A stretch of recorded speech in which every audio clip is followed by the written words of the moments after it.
side is map interesting problem to quantum circuit. That's the user point of view. There is, of course, porosity between the two lines. It's not a fixed line. That's a dotted line between the two stuff, etc. But I think what is important for you is to clearly have in mind that these two problems are very hard. And there is room for improvement in both of these problems. I will mostly talk about the part 1 today, but also touch a little the part 2. And I think I plan to begin with part 2. Then I have too many charts also. I know that. Then sometimes I will flash the chart and you won't see the details. That's how it is. No worry. But that's just to for example. And for example, this one we don't care to. Just to give you some pointers, that's part of our research team, the famous one, or the less famous but important one, or non-famous but also important for many stuff. Then that's also why I'm giving you that. It's a way for you to have the pointer on some of the key part of the organization, or who is doing what, etc., etc., etc. And I think that's important. What I love the best is Charles Bennett. Charles was there at the beginning of quantum computing theory in the 70s. You maybe have seen this picture of MIT group, not only at MIT, but famous MIT black and white picture. He's the guy taking the picture.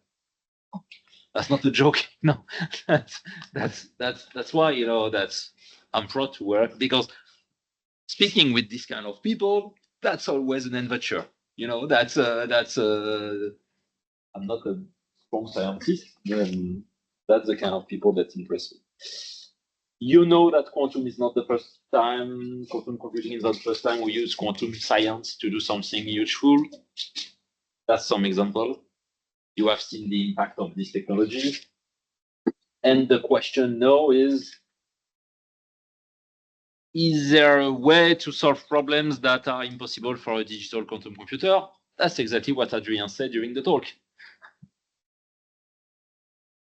Some of the example of the problem, I put one example, which is in general molecules, modeling molecules, atoms, electrons, and quarks.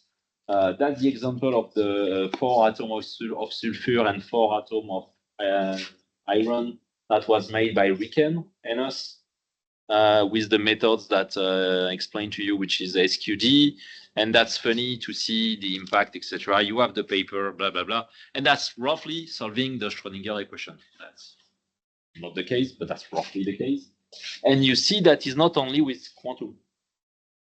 It is right now something which is working right now. You know that. That's not something that we will have to wait for FTQC to solve that. It's right now done by Riken, and I think they increase the methods in their last paper. Then that's not the last class. And this part of the work could be applied to a lot of usages. There is another part, which is how do you find hidden patterns in structured problem? I'm not talking about only machine learning, which is a place to investigate. I'm also talking about optimization, resource optimization, large integer optimization, large problem, this kind of stuff, etc., which are not always very easy to demonstrate by theories. And there is a lot of work to be done on that. And the impact is absolutely tremendous in a lot of places. Then I want to begin with some example of real concrete work done by our partners. And you will have the archive.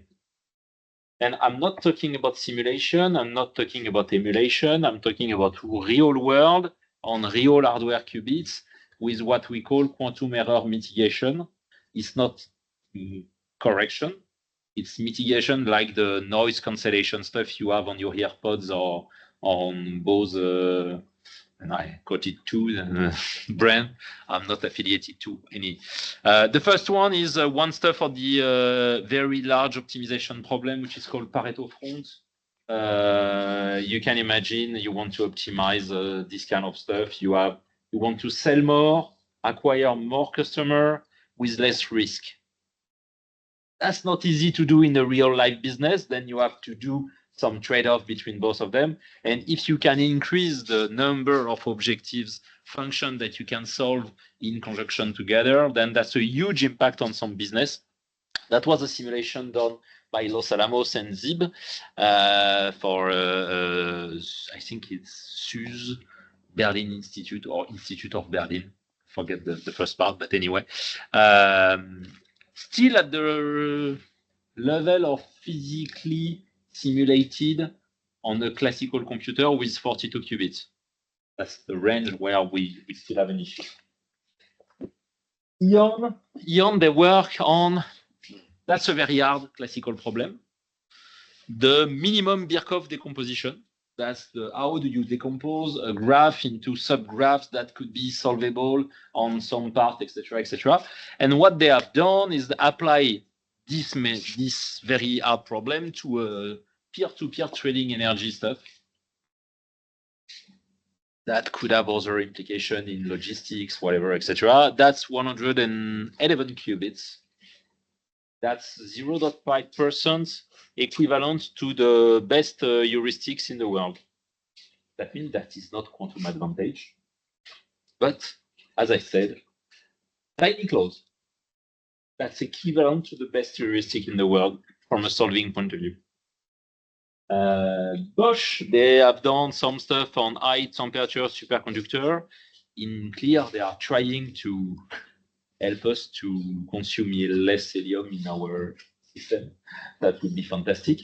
But that's mainly for mechanical stuff, for mechanical medical stuff, the medical imaging. I won't deep dive in the experiments, and I think that the experiment is not at scale. That's an application of the other methods done by, I think it's Boeing. Yes, Boeing. They also use SQD again to simulate the active space and compare it to the best methods of the classical world. And if you are familiar in chemical chemistry, DMRG are very famous classical methods, or HCI. And the idea is to explore the way the radicals will evolve. That's more than 100 qubits. That's still not quantum advantage, but close to again. That's some works we have done on SQD and other kind of methods on simulating battery. That's more than 100 qubits. That's not simulating. You cannot simulate it. Again, this with brute force. You can have an approximate solution with heuristic. Then once again, it's not advantage. Now we continue so that because no one demonstrates that right now. I think another way, all the example I mentioned was I have a use cases. How do I apply it to quantum mechanism theory? That's the reverse. I have hard classical problem, then market split, network grid optimization, topology work, etc., which are very hard optimization problem. How could I create a benchmarking library, both classic and quantum, to optimize the way we will solve it? That's a reverse. You took the very hard problem and you try to find the solution, whatever is the solution. Is it classical or not classical? And it means that you can map that to some MIP instance classical, or you can map that to Cubo instance or other methods. On this graph is Cubo, but there are plenty of stuff. This library is fully open sourced, and you find that on Qiskit too. Then if you are interested in very hard optimization problem solving, I'm not talking only about the quantum part, but very hard collection of problems, that's the place to go. That's the big one. And that's not only IBM, that's all the members of, that's all the members you see in the bottom there. IBM, of course, but the ION, National University of Singapore, etc., etc. Another business problem is what we have done with Vanguard on portfolio optimization on finance. And why I choose this one is, once again, is yes, it's not FTQC, that's not perfect, but we reached to be able to do 5,200 gates, quantum gates on a real quantum computer. And that's not something which is fancy in the world, you know, that it's working. It's working, it gives a solution. It gives a solution which is within the 0.5% versus the solution. The only stuff why it is not a quantum advantage is that it applies to a 109 bonds. Then a portfolio with only 109 bonds, that's not a large financial portfolio. Bonds in French is obligation. Marché obligataire. And the funny work in this stuff is that you have a quantum part in the middle, but all the rest is classical. It's a kind of retroaction loop with you apply classic to optimize the function you will send to the quantum world, etc., to solve an optimization problem, not to solve a ground states problem. Last one is clearly something that I encourage you to read, just for the clarity and the reality of what we put in the paper and not only what you will read through the press. Because the press was, oh my God, HSBC killed it, they made it. No, that's not what you will see in the paper. In the paper, they clearly said that they took features, classical features of the, let's say, time series that represent the bond, European bond market, and they create quantum features with a quantum computer and some secret source. And these enhanced features, they introduce it in a classical AI standard way. And this increased the probability of the model to predict the future based on stuff by a lot. I mean, between 17 and 34%. Press only kept 34%. The reality, it's not 34%. It depends. It depends on a lot of stuff. And what I love in this paper is that it's empirical. A lot of the previous paper was, I got the theory, and I will try to create the theory paper and to make it work on a quantum computer. This way is reverse, is that I have a tool, which is a quantum NISQ computer. I will use these tools to do something on my data, to transform my data and to create business value. And then reach that with a lot of empirical loop and try and test. It was on try and test. The paper is really fantastic, and I encourage you to get that. And anyway, there is a lot of paper, and all of them you will see thousands of gates and hundreds of qubits. That's the reality of what we do today. I'm always cautious when I say that quantum computer did not exist. I say fault-tolerant quantum computer did not exist. Quantum computer exists today. Yes. Physical qubits, yes. Not logical. No, not logical qubits. Not logical qubits. Otherwise, I will have talked about fault-tolerant quantum computer and fault-tolerant qubits or logical qubits. No, I'm very precise on that. Then where are we heading? And I will move to the first part of the problem, which is how do you run circuits faster and hardware, etc. We demonstrate this year the integration between Qiskit, HPC, and many reasons on that. Integration with C and C++, the Slurm integration, the physical integration, etc., etc. We hope that we will demonstrate quantum advantage next year. And let's say some of the paper I just showed you are very good candidates for quantum advantage in the near term. Because in reality, it's just a question of scale and a question of if we increase by a small factor the quality of the systems and or the speed of the systems and or the depth of the stuff that we can do with the systems, we will reach a quantum advantage regime. After that, there are other work to do. Is that in 2027, we hope to demonstrate a viable path to error-corrected. And in 2028, we hope to demonstrate the first error-corrected quantum computer. What does it mean for a customer? It means that in 2029, we will deliver the first large-scale fault-tolerant quantum. Will we be the first? I don't know. I have no crystal ball. Then maybe yes, maybe no. Let's say that we are confident that we will succeed in our plan. Why do we think we will reach advantage soon? I think I will not answer to this question. I think I want first to say that we do believe that we will not succeed alone. And that quantum advantage will not be claimed by IBM. quantum advantage will maybe be claimed by one of the people you will see on the chart. We are working today with more than 300 organizations and people that create IP, circuits, methods, algorithm on top of our hardware.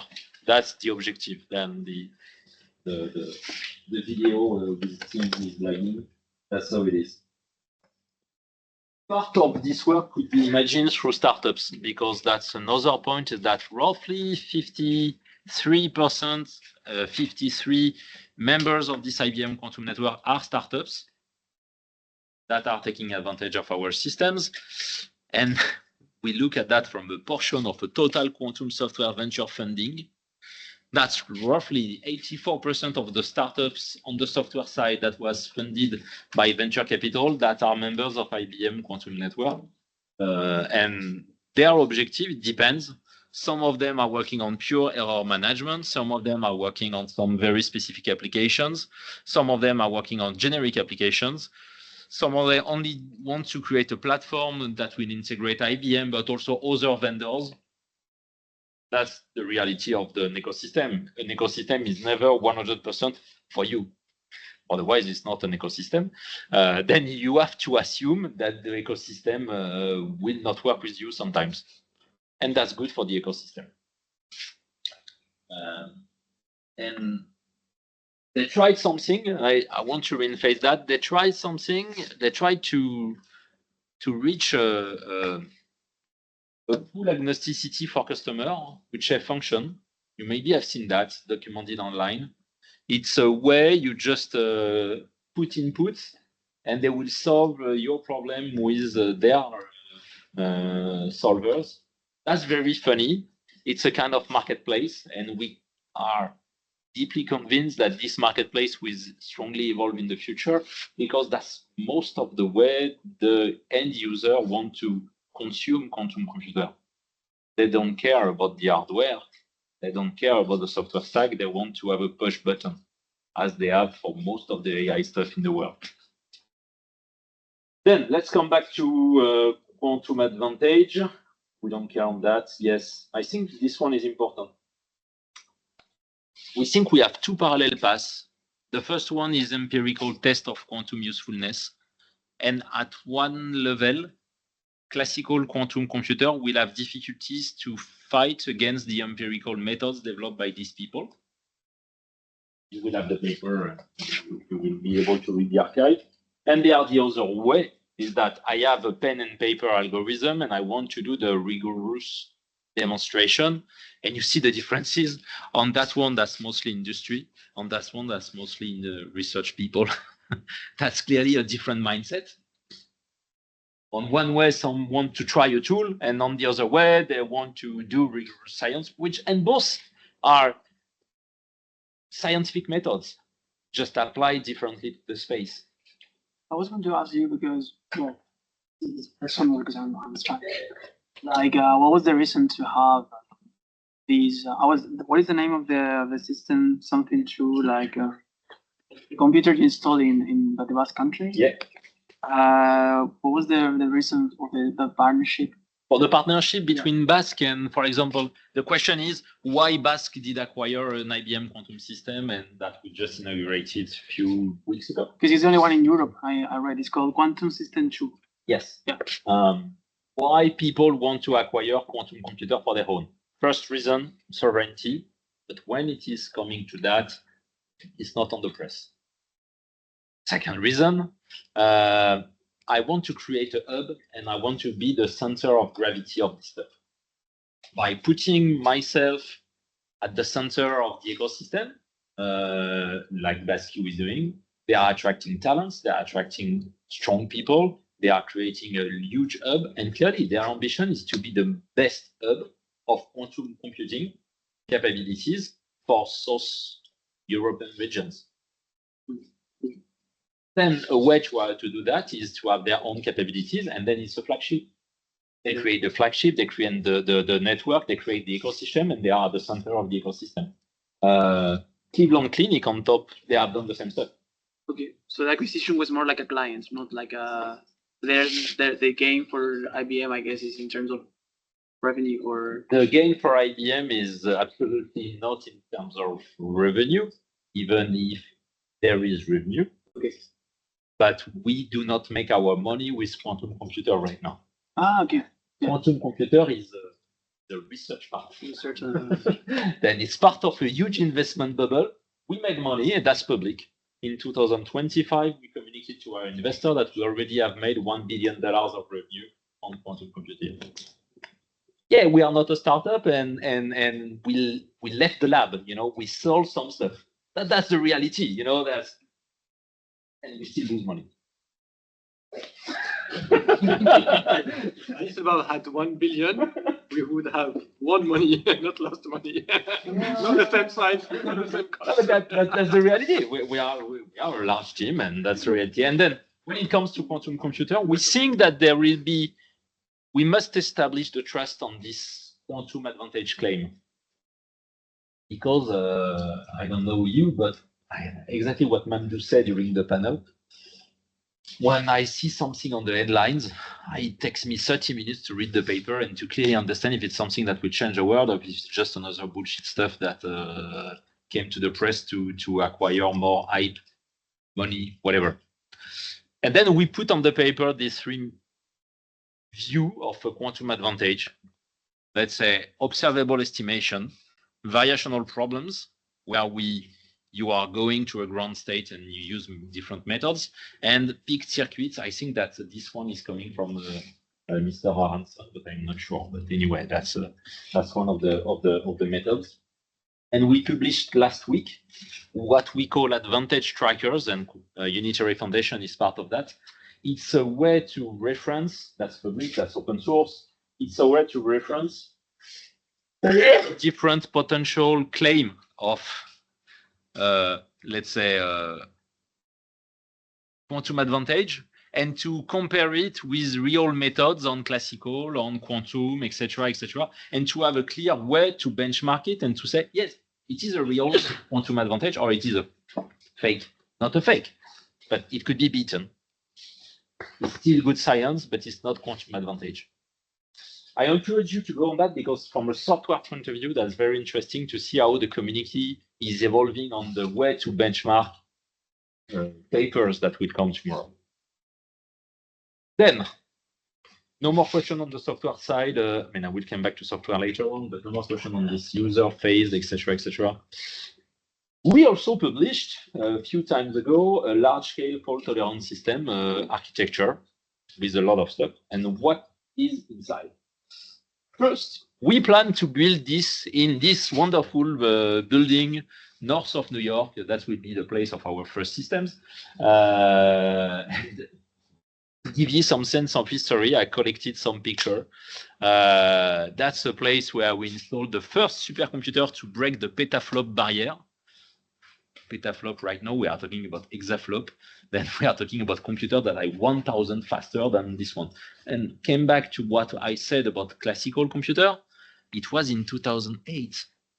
That means that in 15 years, roughly 20 years, we multiply by 1,000 the classical compute capabilities. Then do not forget the classical part, let's say that way. And we begin to build the quantum computer. What we really begin to build is, of course, that's a real picture of the systems and part of the system. That's another system too. There is 4 in the line connected, etc. And we are building the system close to that for the large scale fault tolerance. Why are we saying large scale fault tolerant? Large scale is hundreds of qubits capable of running hundreds of millions of gates. This is in detail, but if you have hundreds of qubits that can only run few gates because you do not master, or only you don't run any gates because you don't know how to do magic distillation and magic states, and then you cannot apply logical gates to your logical qubits, it's not a logical quantum computer. Fault tolerant, that means that it needs to be resistant to failure when you do something that is more than hundreds or dozens of millions of operations. That means that a huge scale in terms of operation. both are very different, let's say, problem behind that. I don't care about that too, I'm sorry.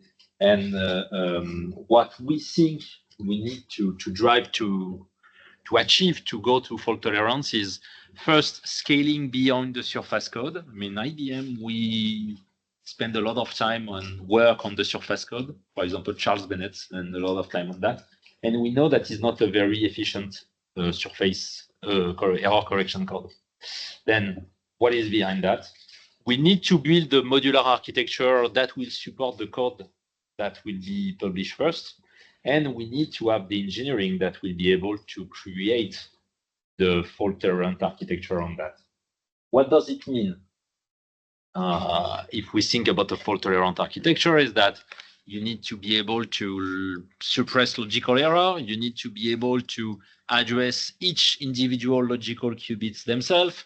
You need to apply a universal set of quantum instruction. Otherwise, it's not a quantum computer by the DiVincenzo criteria that was defined. You need to be able to measure a real-time decoded, and that's very important. How are you doing the decoding of your error correction code? And are you able to do the decoding in a time frame that is the lifetime of your qubits? Otherwise, you do nothing. You need to have modular capabilities, and I think that was said by Mamdou is that, do we really believe in one chip with 1 million, thousands, hundreds of millions of qubits in one chip? No. And I think no one in the place on physical state qubits think of this, maybe some, but not sure. Then we need to be able to connect, replace modules, do the maintenance also. What happens if one chip is failing in my error fault tolerance system? Can I do the maintenance? Can I pull off some stuff? Can I put off part of the system, etc.? And efficient, yes, because I need a meaningful and reasonable physical resources, because I don't want to kill the planet each time I launch a code on these systems. We came with an idea which was what we call the gross code, which is 10 times more efficient than the surface code. And you maybe have heard some people claiming about the ratio of 1 to 1,000 for any solution. That's not what we came for. We are more about 1 for hundreds, 1 logical qubits for hundreds. Then it's absolutely not the same scale. After that, the gross code, there is one. It's not an issue, but it is an issue. We need a 6-way connectivity between qubits, which is not that easy to do on the hardware side. And then the question is, and what you see there is real results from our researcher, is that we will have to demonstrate at scale. And that's the differences between doing a research experiment and putting that at scale. That's all the challenges. A 6-way connectivity, even if there for the different, the -3 you see there is the ratio and the error rate between 2 qubits connection. And that's not bad on this stuff. You need to extend the range of on-chips gates. That means that on chips, we want to be able to apply tunable couplers between 2 chips and extend the distances, because if we want to do a 6-way connectivity, you have the 4 neighbors, but after that, you need an extended connection somewhere else in the chip. And the more you are able to extend the distance between 2 physical qubits, the less flexibility, the more flexibility you have in the fabrication of the chip. It's less complex.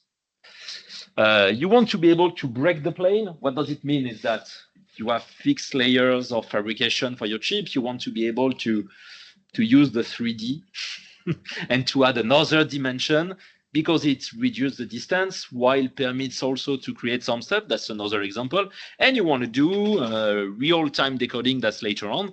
That's a real results we just applied. And I'm sorry, I don't understand why every startups are going to NVIDIA to do decoding. And we have the discussion during lunch. For me, that's a nonsense to use GPU to do decoding where you can use FPGA or ASICs in the future, but depends. but FPGA, they are much more efficient. And as you will do something which is close to your hardware, you will have the capabilities to apply homemade code. And then FPGA, that's why they are made for applied homemade code, and not a generic software stack FPGA GPU. That's a personal standpoint. I still do not understand why, or maybe for money, which could be a good answer, you know. When we succeed with AMD to decode our encoding code in, I think it's 490 nanoseconds. Then that's less, that's the coherence time of our current physical qubits. Means that, sorry, to prove it in reality, it should work. Question. Yeah. Just to check, the results you had on the previous slides are results obtained on specific test chips, not on large scale quantum chips. This one was, these results exactly, they are on physical test chips. Okay. We have done the same stuff on large scale, and especially we published last week. This architecture was published in June. That's the Loon architecture that will be the first system to be able to demonstrate the 6-way connectivity on the hardware. To give you an example, that's Heron, that's our current best processor, and you can see the differences between the two chips in terms of connectivity and what you address. And the funny part, I think I have the chart somewhere.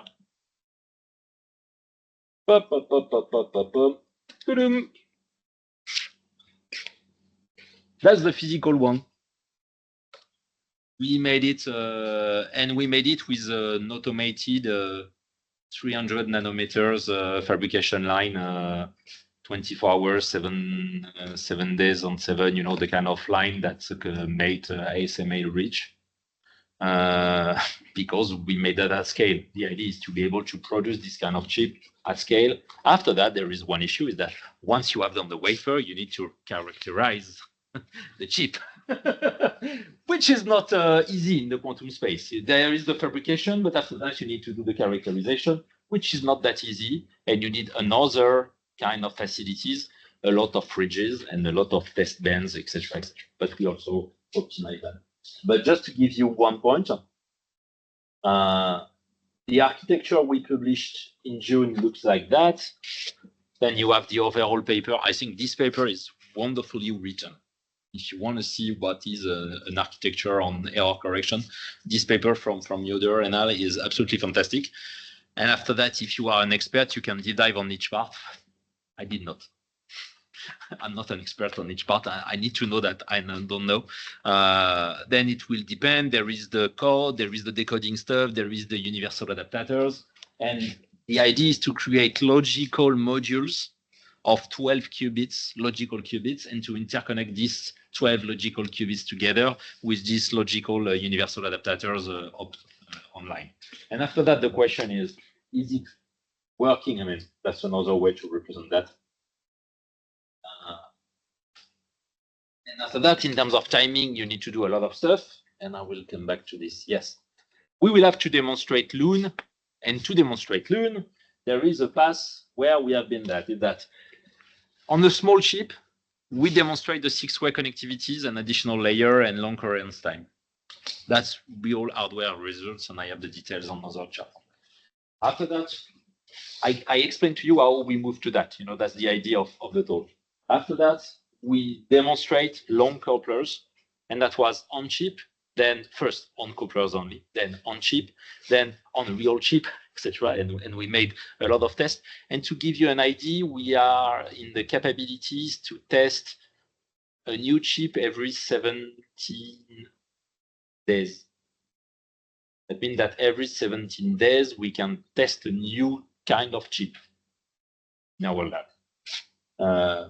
Then after that, we did something which is very fun, which is the reset. And you have the results there is how can I extend the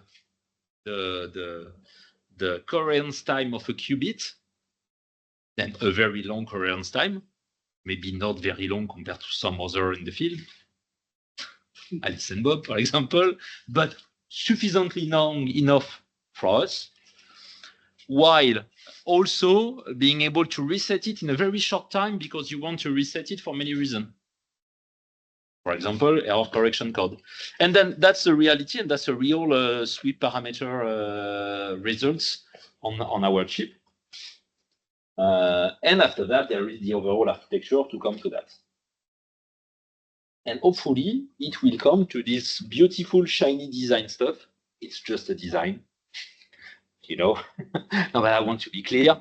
And what we are building right now is these 4 systems that will be able to demonstrate, let's say, long-range connectivity between multiple chip, and it's a kind of parallelism of chip, but it's still not error correction, but it's important. And the first error-corrected system will be Starling. And obviously, it will look like that. What I love in this design is that in the middle, that's the hardware part, quantum part. There is one part for the classical part, which is managing the quantum, and one part for the gas handling part that is managing the cold inside the fridges. Let's say electronic fridges and control of the cold. That's the kind of stuff. Why are we showing you that? It's also to say that if we want to integrate this kind of stuff in a real data center, and roughly to install a physical system too, for us is roughly between 3 to 6 months right now. That's fast. But in reality, is this a good physical implementation compared to the real classical world outside? Not. Rack is perfect for the physical world, and we want to maintain the real physical capabilities. I prepared some charts on Qiskit, but I think you don't need it. Then no, but let's be honest and transparent. The only point I want to keep you on phases, because we talk about that, is the integration with the software, with the CPU and GPU. The best demonstration done today were done with Slurm. I don't know if you know Slurm. It's another open source that do load balancing between multiple compute capabilities, and that's really working with real stuff. And it could work with cloud bursting mode or on-prem mode, because not all the customers want to have their own quantum systems. That's the reality. And I already talked about the work we are doing with AMD. Why are we doing the work with AMD? We are a very strong partner of NVIDIA in some part, but we strongly believe, I already said that in FPGA and other ASICs methods, where AMD is very strong. And AMD today, they are one of the best in GPU for classical quantum computer,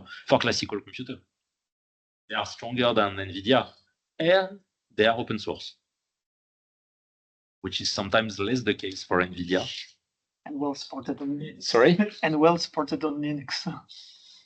And absolutely. Then, clearly, for us in HPC world, in large scale world, AMD is the best partner potentially. I put some stuff on the hardware side.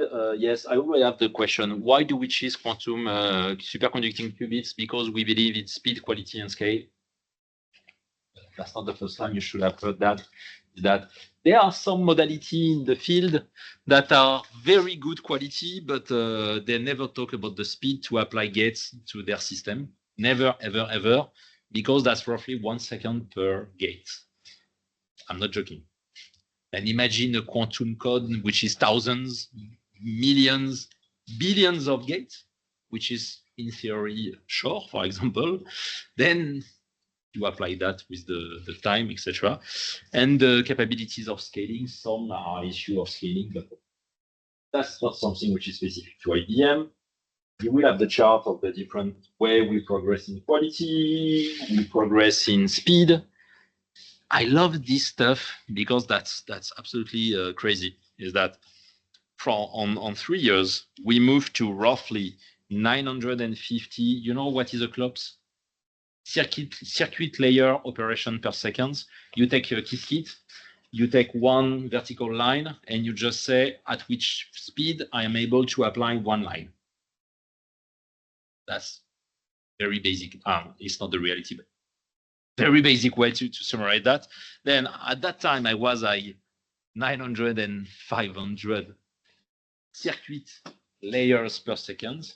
Right now, that's 300,000 and in 2 years. And why does it change? Because, for example, the code I mentioned on SQD, it's microseconds on the quantum computer.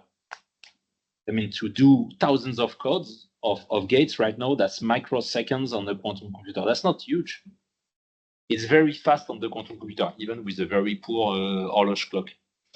Then that's also why we choose superconducting technology.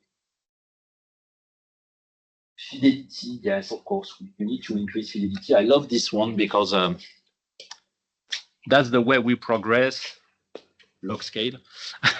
That's the way we progress. We are at that level, roughly 10 to the minus 3. And you have the target that we need to reach to apply the logical error code that we need. Then there is some room to do, roughly 1 order of magnitude. I am recorded and I will not say anything else. I'm sorry, but that's part of the job. And you can see where IBM stands when you compare the scale and the quality of the different chips you have in the market. It's always good to compare to competition, not to say that they are bad, but to say where you need to improve. And for example, when the Google chip came, that was a very good message that we are not alone in the field. And then you need to work harder. Once again, that's good to have competition in a market. Or you are in a closed market and you are only paid by the government, and that's something else. But if you are in an open market with not only government funding, you need to find some stuff. I talk a little about hardware. If you are interested in, you have all the details online about the quality on the stuff, then you can do some metrics stuff, whatever you want. We have demonstrated this kind of stuff, which are very important, is how will I interconnect at a quantum level with 1 meter distance physical qubits. Then can I do a gate between 1 meter of coaxial cable at the quantum level? The answer is yes, with a pretty good quality, to be honest. More quality that was needed to apply any code. That was very surprising to us. Can I do the same stuff by coupling them on the same board? The answer is also yes. And in clear, these different chips, they are connected there at the chip-to-chip connectivity. Then it's through the board, but they are connected at this level. That's also another way to create some kind of modularity. That's the Flamingo coupler. That's a rendering view. That's not in reality what it looks like. That's design stuff.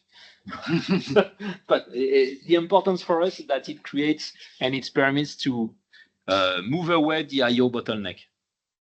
We don't know if we will have an I/O bottleneck. We hope that someone from the I/O chain will come with a very dense capabilities and very dense solution. But if it's not the case, from an engineering standpoint, we want to avoid the I/O bottleneck. Then one way to avoid the I/O bottleneck is to create long-range connectivity at the quantum level between chips. Software point of view, which is funny, is how can I make the kind of fractional gate than else? Roughly, that's not that, but that's roughly the way we can express that. And in a short way is how can I move left the most part of my code to be able to execute that in a very fast way and to be able to diminish the depth of my circuit and then to be less impacted by the noise of the systems. That's much more for niche, but it could have an application on the stuff. And last but not least, that's our last chip. Not this one. That's the topology of the chip. And why is it important to move from an AVX to Square is because of the complexity of the kind of problem you can address. In clear, because of the hardware topology there, you need to add a swap gate. And if you have a much more dense connectivity network inside your chip, you can diminish the complexity of your code, because you will diminish the complexity of your gates. And why is it important? Because it strongly limits the number of gates. Then with the same quality, you can go further. If you can go further, you can reach a quantum advantage and stuff. I put some numbers on that to show you the differences between some example of simulation that we have done on SQD and what does it mean, etc. It's pure technical benchmark in the bottom, but you can see the differences. And why have we worked on Nighthawk? Because we worked to reach the 6-way connectivities. Then in our way to the 6-way connectivities, having a 4-way connectivities with the good quality, that's fantastic. And then in terms of error quality, this system is at the same level as the previous one. That means to give you to answer your question, Adrien, is it's also a way to demonstrate that it's just an engineering problem. It's not a quality. We don't have to change our way to produce qubits. It's just the packaging that changed. That's the same, you don't care. The connectivity, yes, if you want to take a picture, it looks like that, but it's public, you know. And last, if you think about hardware, we also increase our fab capabilities, and that's important. Then roughly we produce 2 to 3 times speed up per wafer with this stuff. We are able, and we produce more than 11,000 wafer of quantum chip right now in the stuff, and it's just fast iteration. You know, that's pure standard industrial approach. You want to reach a level, you just increase your iteration standpoint from an hardware standpoint, and you reach much more faster your goal. Every month? Yeah. 11,000. I cannot answer this question. But I know what I cannot answer, then I cannot answer this question. Some part are, let's say, details, source, whatever. Then Jay is able to answer your question. I'm not. I know where my responsibility move off. And then the roadmap at the end, but the roadmap at the end is just execution of what I just said in the past. Is that you will see there is how do we move to demonstration in 2028 of Starling, and because we will have a fault tolerant ISE in 2028, and we will be able to demonstrate it. And on the top is the public stuff, what we will give to our customer. And we are very, I was checking with my marketing team on that. You don't maybe see that, but we point, I mean, dotted line checked Loon and Nighthawk because they are still not available for customer or for researcher. This one, the wafer is done, the characterization, the last characterization was not finished for the event. That's the reality. And this one is still not published to customer. Then we did not check formally, we dotted line checked. They are just stupid. From a personal marketing standpoint, I think it doesn't make sense. But let's say that's clarity. That's also transparency with our investor. Because we have investor. They are public shareholder, but we have a lot of investors. And that's the 6 years in a row we hit all the goals of the roadmap. And I will quote Danone CFO, trust is the most important part of the company. And I think what I will encourage any people if you want to work in the field of quantum computer is create trust. Don't sell, commit, or don't over communicate, hype, whatever, blah, blah, blah. That's the best way to kill the trust. And some companies are doing much more marketing than real stuff. That's a pity. And the most sad part from my side is companies that are doing very good scientific stuff and bullshit marketing. And the bullshit marketing is just the part that's seen by the press, etc. No, if you have heard about, I cannot pronounce that kind of qubits that begin with an M. But I can see that. Anyway, Yeah, Spanish word. I don't speak okay. Spanish. Do you have any question? What's the name of the qubit again? I don't speak Spanish. Any comments, questions? I'm free to say whatever. That's I don't know how many times I took. It was maybe too long. I'm sorry for that. Okay. Very interesting. Yes. No. One more? Yeah. Sure. It's like a stick. Yes. Well, why do you choose stick? It's because of the code. It's because of the code. Absolutely. But the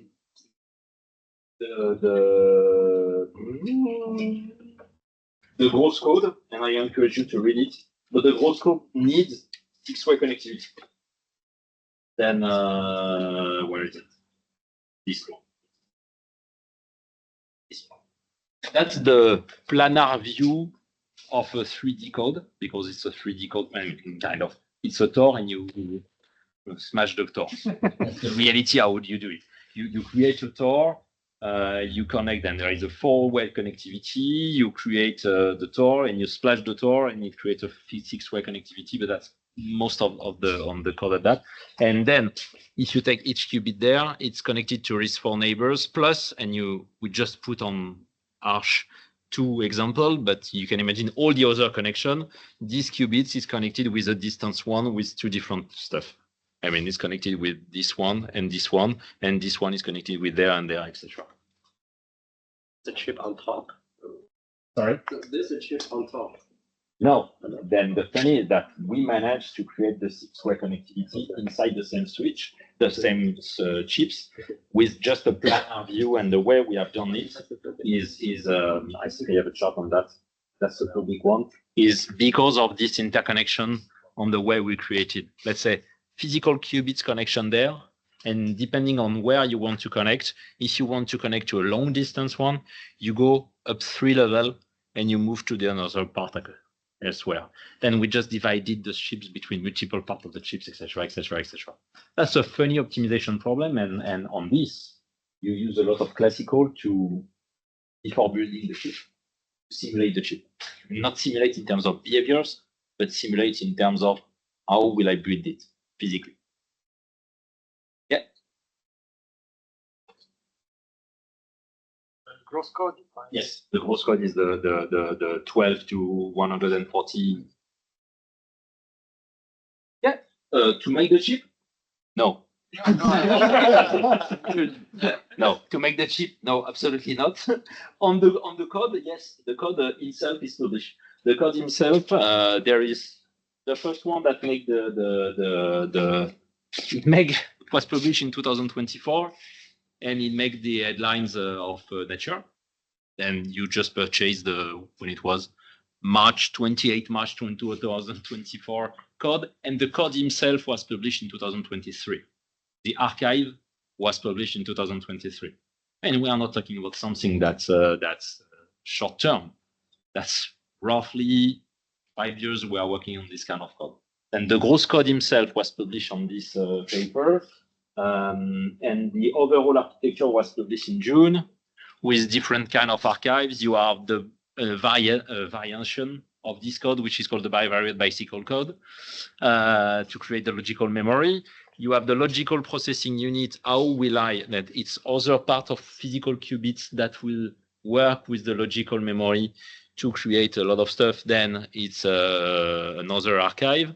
And then you have the universal adapter and the overall architecture to create the magic state. Another question?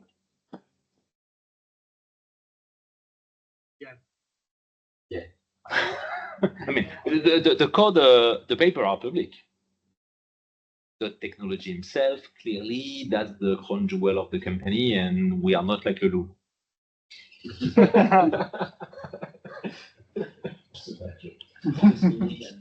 not a good joke. But anyway, yes, that's I made by IBM.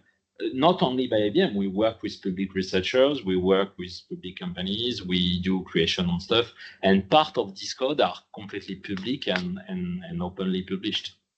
And that's an architecture will it be the code that we will implement in our systems? Maybe not, because we will maybe find variation or optimization of the code that will be finally implemented. I mean, that's a never-ending story of research. We continue to learn, and we continue to test, and we continue to apply new methodology, etc. I have seen a paper last week or 2 weeks ago about someone comparing a fixed one-surface code with bicycle code, and it seems they were better. Seems. I don't know. But it's an open space. But with this one, we think we can succeed.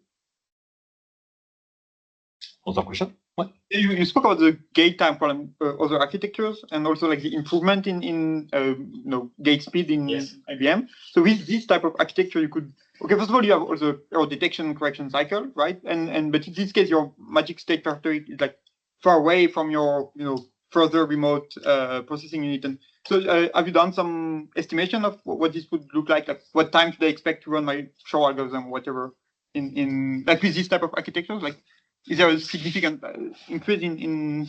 With what we have made on this one is we have estimated, I don't know where is it. Yes, that's a very bad view, but we have estimated the number of logical gates, gates that could be run on the system. Then by a user, which means respecting the speed, the coherence time, the decoding time, etc. That's our error, our estimation. Let's say we made that. Then after that, it depends. And what I love to say onshore is that there is another part that I did not mention in my talk, but that is very important, is the way algorithms are improving.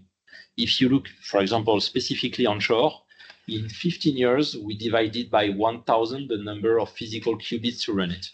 I remember my question was more about what runtime should we expect? Like, what is the expected collapse? At least the equivalent of what we have today. Even on the fault-tolerant architecture, like 3,000. Okay. Yes.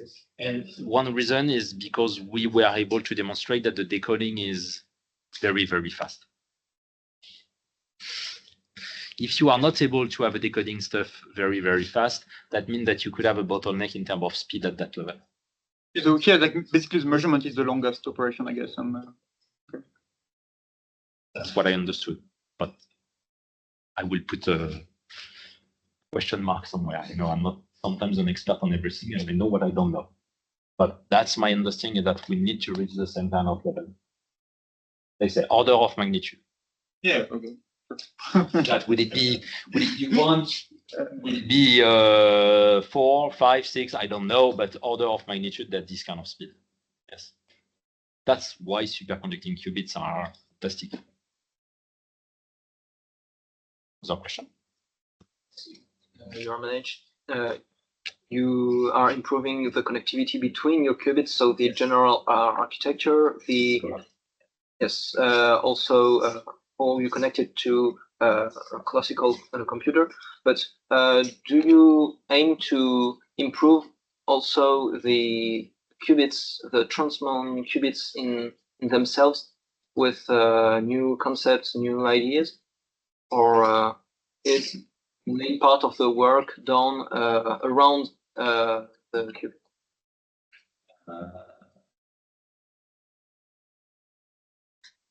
I don't know if it's very clear. Yeah. That's very clear. Let's give me an example between Eagle there and Iran there, same kind of size of chip. I think the version on there was 127 and 133 on the first release of Iran, then roughly the same number of qubits. We had a factor 10 in terms of quality of the qubit himself for many reasons. We improved the fabrication. We improved the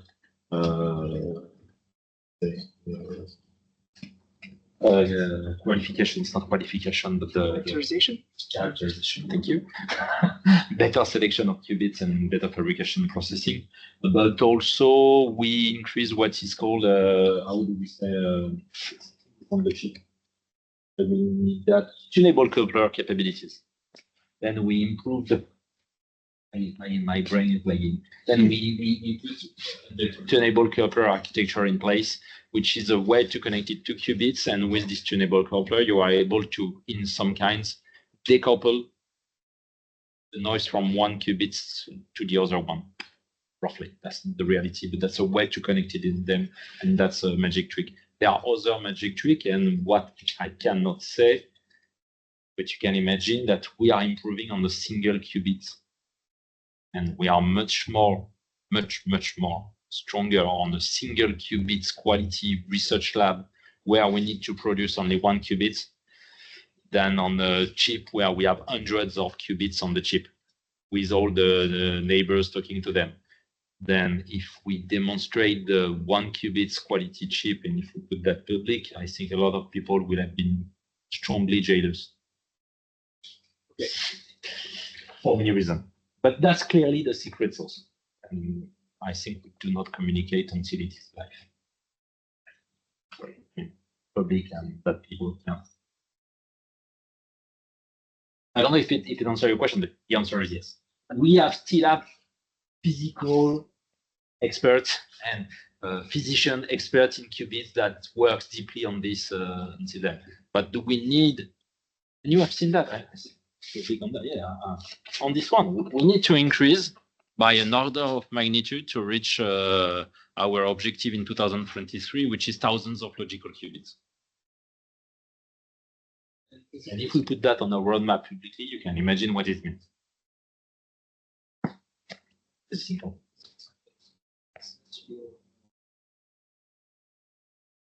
Rates. Yeah, everything is public. Everything is public. You just, I don't know if that's. Error rate is public. Yes. The detailed error model. Error model, I'm not aware of it.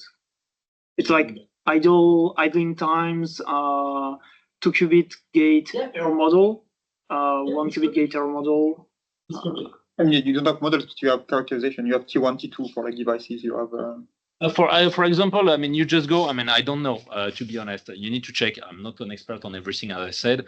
You need to check. You go to the public website, and you don't have to log in on it, and you check. And that's the print screen I took. You have CZ error rate, the median T2, the median T1, the median readout error, the median stuff, and there is a map. When you click on the chip, there is the map, the topology map with every details on every qubit and connection between qubits. Then, and to give you an example, some of our partners, like Algorithmic, like Q-Control, etc., they took probabilistic map of these qubits, of this chip, and they have an error probabilistic map of these chips, and then they know when they apply gates, physical gates, to the chip, they could apply the inverse of the probabilistic generic error map of the qubit to obtain a better result with quantum error mitigation. That's probabilistic error cancellation, if I'm not wrong, in the way they have done that. There are other methods of error mitigation, but that's a way. And the way to obtain to do this is because we have the detail of the error characterization of our chip right now today, in the one that are public. That's normal. But yes, that's very informative for the people that want to continue to improve the physics. For example, I remember a paper from ENS and ETH years ago, 2 years ago, about transharmonic of the transmon and the way you can improve the fidelity of the transmon. Other question? Oh, I killed everyone. I did not kill everyone. You mentioned about like NVIDIA things before, because people believe that it's faster to put decoding. I don't understand clearly why people are moving to GPU for decoding of error correction. That's a nonsense in my point of view. That's maybe someone in IBM got a better, clever idea than myself, but from an engineering and IT standpoint, I know why companies made FPGA is to have fast stuff, very fast processing capabilities at a very low level when you masterize the code and when you want to do a kind of hardware implementation at a software level. And that's the best way, the best efficient stuff to do it. And FPGA, they cost nothing. They don't cost nothing. They don't cost the price of a H100 or a Blackwell 1000. And I'm not talking about energy consumption. And then we just demonstrate, once again, that's public. We demonstrate that this decoding code can run on FPGA 10 times faster than on GPU. Maybe we are bad in coding on GPU, or maybe GPU are not the best tools. And I'm not talking about energetic because it wasn't published, but we have the numbers in terms of energetics. Come on. All the companies that are talking about sustainability, they use GPU for everything. That's a nonsense. Ask Google, are they using GPU for inference? The answer is no. They are using TPU, and they make their own TPU, as we do. You can look at that on the classical world. We do the Spire stuff, and then that's a personal question. I don't understand why companies in the quantum world are deeply engaged with NVIDIA, which is proprietary, which is best and terrible in terms of energy, and which is one standard that will kill them all. That's an open question. Maybe because they are the largest portfolio amount of money in the world, and that some people think that they will have some money of the largest portfolio in the world. And I'm not saying that NVIDIA is not a good company. They are a brilliant company. They are a brilliant company. You know, best tools for the best solution.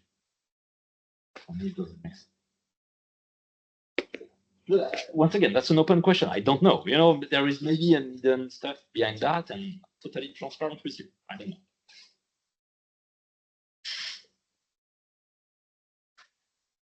All good? That's perfect.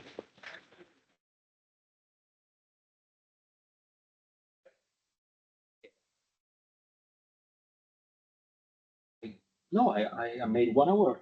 Yes. 1 hour and 10 minutes. Because of the question. Yeah.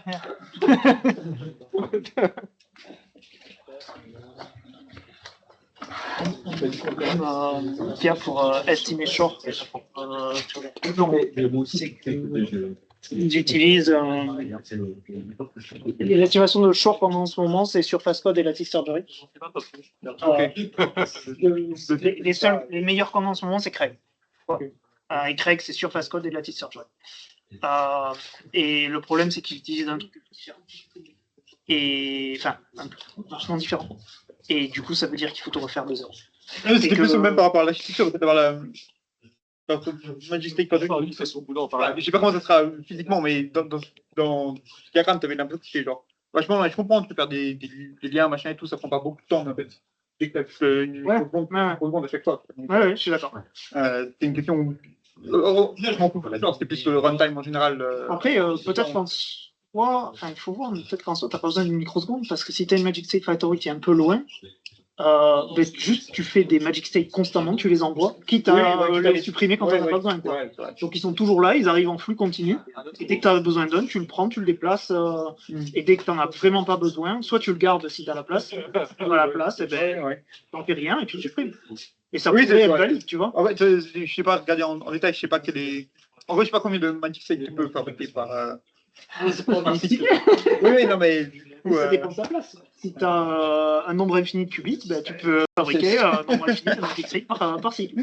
C'est sûr, mais. Non, là, c'est juste parce que. Mais par contre, je suis assez d'accord que tous ces architectures d'être neutre. Les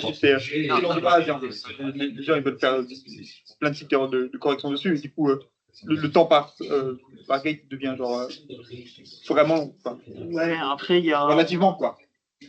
Après, c'est par rapport à ce que je disais, en fonction de l'architecture que tu utilises, à la fin, ce qui risque vraiment de compter, c'est la latence de ton décodeur et pas le temps nécessaire pour faire des portes.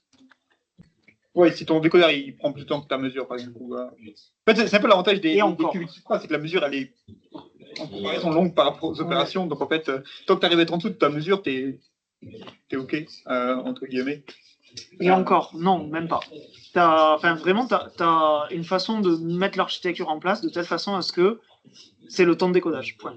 Le temps de tes portes, c'est tu l'as une fois en fait. Tu l'as à la toute fin où il faut que tu attendes d'avoir mesuré pour finir. Oui, la dernière, la dernière mesure. Mais c'est tout. Et du coup, normalement, normalement, c'est amorti quoi.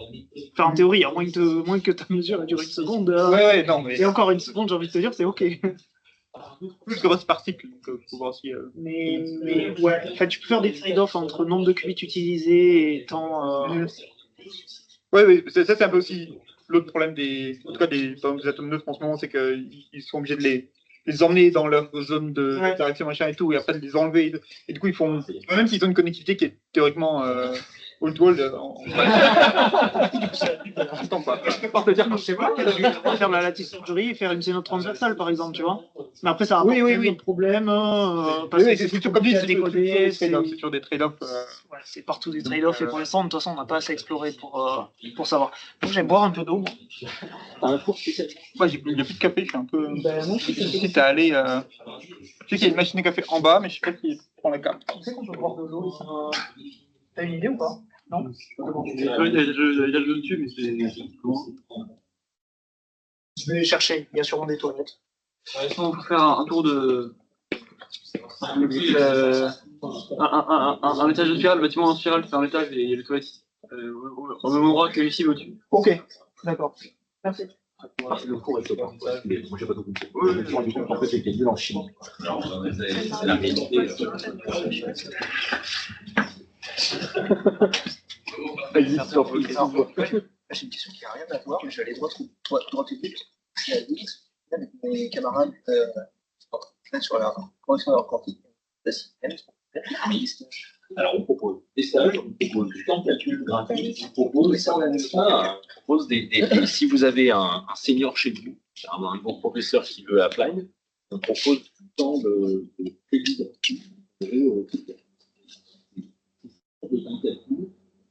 Année pour faire des essais, pour faire des tests, etc. Et oui, on a des stages. Moi, j'ai même après des seniors en France sur la correction d'erreurs. Pour l'instant, je ne crois pas que j'ai de stage ouvert sur la correction d'erreurs. Moi, j'en avais un, mais il est. Après, on est loin d'être des seniors. Donc ma question, c'est est-ce que vous avez des stages en deuxième année actuellement, mais de deuxième ou troisième année, donc ça correspond à un niveau master? Alors, deuxième année, on ne fera pas, généralement. Et pas de stage. Deuxième année d'école d'ingénieur, généralement, on ne fait pas de stage d'école d'ingénieur. On ne fait que des stages de fin d'études d'école d'ingénieur. Donc plutôt quatrième. Je ne sais pas quand est-ce que toi ça correspond. Moi, c'était cinquième année, ou moi, c'était troisième année à l'époque. Donc maintenant, c'est peut-être quatrième année, j'en sais rien de comment je ne suis pas expert là-dedans. Mais en gros, des stages longs, faire convaincre les gens. C'est pas rare. C'est ça ne permet pas de rentrer dans un procès. Non seulement ça permet d'évoluer la personne, mais si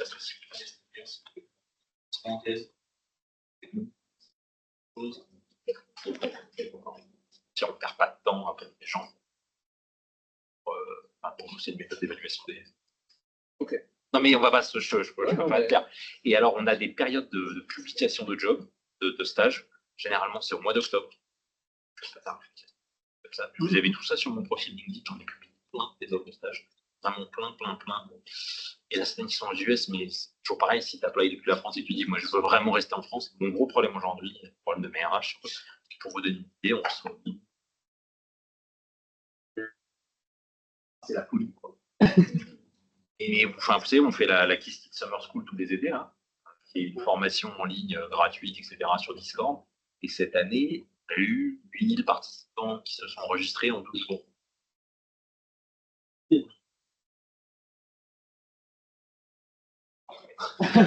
Mais c'est la réalité du truc, tu vois.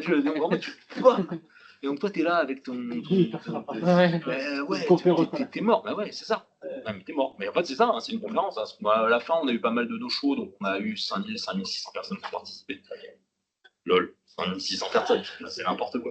Arrête de dire lol, ça fait vieux. Ma femme m'a dit de dire non, faut y aller, excusez-moi. Non, mais faut pas s'arrêter et se faire la remarque parce que si on continue, on s'en rend pas compte. Ouais, mais moi je m'en rends compte et je me dis, Pierre, c'est horrible. Je fais ça. Mais donc, oui, on a des stages, oui, on a des trucs comme ça. On est très proche de l'Institut Polytechnique de Paris.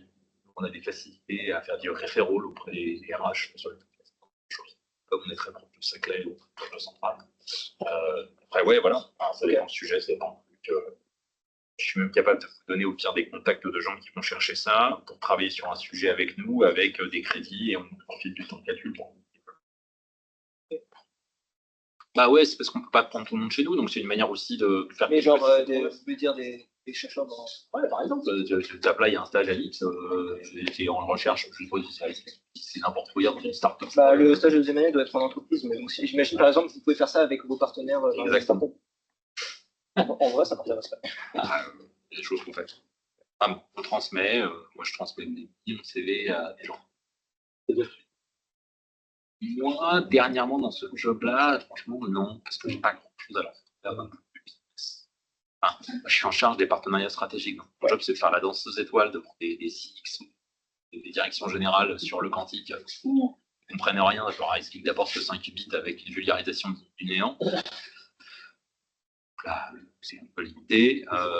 Après, je bosse beaucoup sur les technologies capacitantes, mais ça, c'est des sujets qui sont assez confidentiels, donc j'ai pas envie de mettre stagiaire. Oui.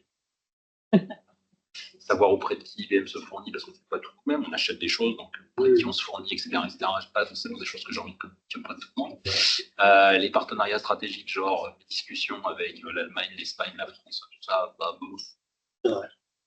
Par contre, j'ai des gens dans les équipes que je gère. Parce que moi, après, je ne vais pas parler d'IBM, mais IBM, c'est une structure. Moi, j'ai un contrat de droit français.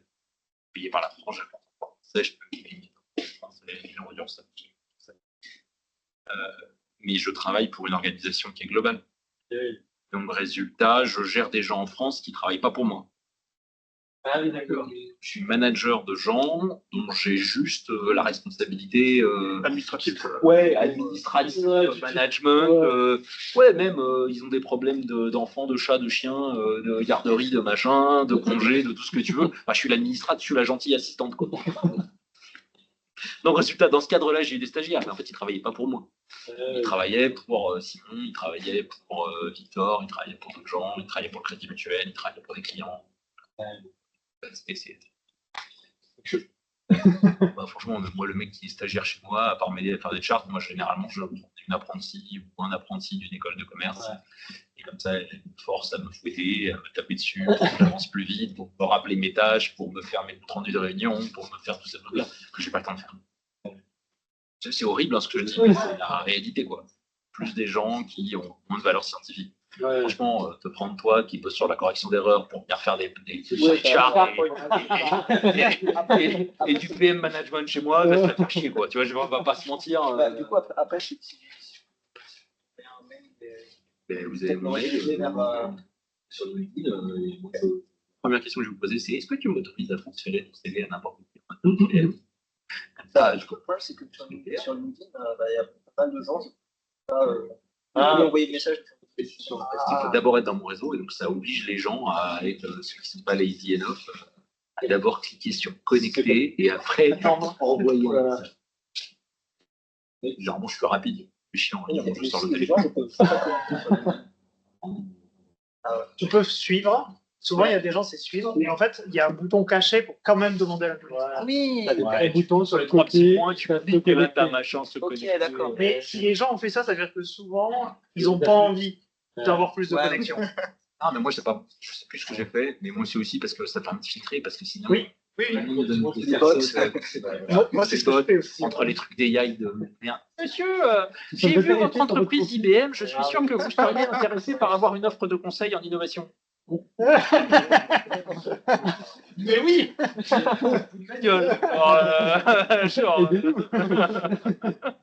Oui, ça peut toujours être utile, mais bon, tu te dis, des agents IAM. Ouais, c'est ça. C'est des agents IAM. Bon, c'était un plaisir de vous rencontrer. Un grand plaisir. J'espère que ça vous a intéressé. Merci pour le regard. C'est top. Les pizzas sont bonnes. Ah oui. Pas mouillé. Merci, C'était un plaisir. Adrien, Pierre. Salut, à bientôt. À la prochaine. À bientôt. Au détour d'une réunion. Bah, on se voit vite. Ouais. Ciao. Bah, je sais pas, à toi de me dire. Moi, je suis pas dans le business. Hein. Moi, je suis dans la science. Hein. Ouais. C'est une bonne question, ça. Il est quel? Ouais, c'est pas grave. Mais il y a l'université qui voulait nous filmer pour poster sur le site web. Ah. Donc, on va peut-être vous interviewer un par un. Un par un. Un par un. Pour que ce que vous pensez de l'événement et. Petit café. Je pense que c'est. Ah merde. Attends. C'est des vrais problèmes, ça. C'est vrai, là. C'est des vrais problèmes. C'était une blague de l'interview. Ah, ok. Pour survivre. On vient faire des interviews, mais il faut du café. Attends, après, allez. Restez avec Moi, comme dit, moi, ça me prend 1 heure pour venir, donc je rentabilise mon temps sur place après. Ouais, ok, bah on va faire après Alice and Bob, là. Comme ça a le temps de prendre du café.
Toutes les 10 minutes, ça se déconnecte. Oh, c'est terrible. Hein. Success, bon, déjà, elle marche. Et c'est pas Oui, trop... et en vrai, une fois que tu es connecté, ça marche bien. Oui, j'ai déjà plus de ta question.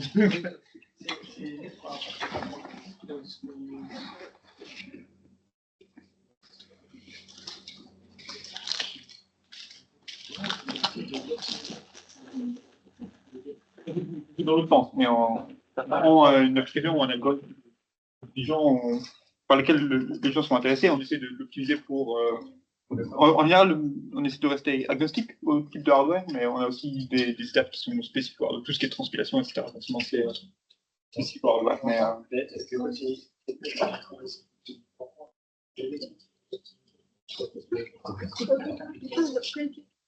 Mais plutôt le premier, parce que, en fait, si je te donne un circuit qui est aléatoire, tu as très peu d'optimisation que tu peux faire. Donc c'est important de comprendre les structures et on va dire les différentes étapes, qu'elles soient classiques ou quantiques, quand tu parles d'un problème et que tu veux essayer de ensuite l'exécuter sur un ordinateur quantique, pour pouvoir comprendre où sont les difficultés et comment les fonctions que tu peux apporter. En fait, il y a différentes méthodes, différents types d'optimisation, il y en a certaines qui vont être purement classiques. Et il y en a d'autres qui vont être au niveau du circuit et faire différemment. Voilà. Et du coup, ouais, on a des gens qui travaillent vraiment sur le côté classique. On a des gens qui travaillent beaucoup sur le côté error mitigation, parce que on a besoin, en tout cas, pour encore quelques années. Et après, on a des gens qui travaillent plus sur le côté algorithmique, application. Donc moi, je suis plus entre ces deux parties-là. Pas trop sur le côté transpilation, compilation. Plus mes collègues qui font ça. Enfin voilà, c'est. C'est pas attraper Pierre. Non, je crois que c'est pas l'interview. Mais non. Bah, il n'y a pas de bureau non plus. Il n'y a pas de bureau. C'est IBM l'entreprise, la compagnie elle est américaine. Et je on l'ai est tous quitté. entièrement télétravail. Là, c'est. Donc j'ai des collègues, je suis seul qui est en France, mais j'ai des collègues en Allemagne, en Suisse, en Italie. Je pense parce que que là, si nous, maintenant tu sors de la salle, tu te fais interviewer. des gens de Parce que ça va être de l'université. Et j'ai quelques collègues en Amérique du Nord, États-Unis, Canada. Je pense que ça doit les intéresser pour dire qu'il y a beaucoup de gens qui se regroupent dans l'université Paris-Saclay et ils font une interview pour promouvoir l'université, je crois. C'est ça, je pense qu'on va tous passer à la 4 je crois. Je dirais vraiment les deux, dans le sens où ce qu'on fait à la fin, ça reste quand même assez appliqué. Appliqué au sens, pas vraiment de l'application où on a quelqu'un qui vient nous voir avec une application de contexte. Et donc, faut être capable premièrement, de s'intégrer dans. Parce qu'en fait, c'est un peu ce que les entreprises, elles ont déjà des méthodes pour résoudre leurs problèmes. Il y a déjà des algorithmes. Oui, qu'on fasse une photo pour l'envoyer à la pause. Du coup, faut être capable de comprendre. Je sais que c'est son numéro. Quelle partie tu vas remplacer par un Je sais pas s'il va me reconnaître. Hein. Tout est une partie. Il y a moyen, hein, mais. Avant et après. Et ça, même si tu travailles plus sur la partie algorithmique, tu vois lui-même, tout. Parce que c'est un exemple que j'aime bien donner. Imagine tu veux faire du machine learning en ce moment. Tu dis pareil, genre. Ouais, j'ai peut-être changé quand même. Une question, vous avez vu un data quantique. Tes data, elles sont quand même classiques. Ok, d'accord. Tu fais de machine learning pour détecter un cancer, c'est vrai. Il faut demander à. C'est qui a fait le café? Les classiques, ces data sont classiques. Parce que ces data, tu as les encodées sur un ordinateur quantique avant de pouvoir faire quoi que ce soit. Donc la première étape, c'est l'interface entre eux. Voilà, c'est l'interface entre les data classiques et ton algorithme. Même pour l'image sur l'algorithme, ils vont l'utiliser en général, ça vient région. Après, je ne veux pas apparaître sur ça. C'est qui? C'est des gens à l'université. On va filmer pour sur le website. Ouais, ça m'intéresse pas. En fait, il leur suffirait de juste participer. Ensuite, il y a plusieurs façons. Oui, éventuellement. Non, mais vraiment, ça m'intéresse pas trop. Donc, ouais, non. L'information quantique, théorie de l'information quantique, etc., qui est important. Pour tout ce qui est algorithmique, ça serait bon, pareil, l'information quantique, c'est intéressant. Et après aussi, du concept de physique. Je sais pas dans quoi c'est utilisé. Après, ça va être utilisé pour regarder la région fait des bonnes choses. Pas d'accord, t'es pas d'accord, tu vas faire foutre. Comment ils vont utiliser ton image? Une fois que c'est filmé, après, t'as plus. Concrètement, tu contrôles plus vraiment comment ça va. Du coup, moi, j'ai fait de la matière commencée avant, et après, j'ai fait de la méthode numérique pour la matière commencée. Enfin, c'est le j'ai eu une transition un peu. C'est moi qui l'ai fait que de la. Je pense que c'est moi. T'as vraiment changé de gueule? Mais tu dis que tu le vois tous les ans. Les méthodes numériques pour la matière commencée. Non, je quand même. Ah ouais. Parce que moi, ça fait depuis 10 ans. Moi, ça fait plus de 10 ans que je l'ai pas vu. J'ai fait une transition T'as été vacances en 2013. J'ai jamais vraiment. Oui, j'ai jamais eu aucun cours de. Oui. Je l'ai eu dans la continuité et. Première et terminale, je crois. Ouais, voilà, exactement. Deux années, mais après, moi j'ai fait une thèse et un postdoc, donc ça m'a pris 8 ans. J'avais eu.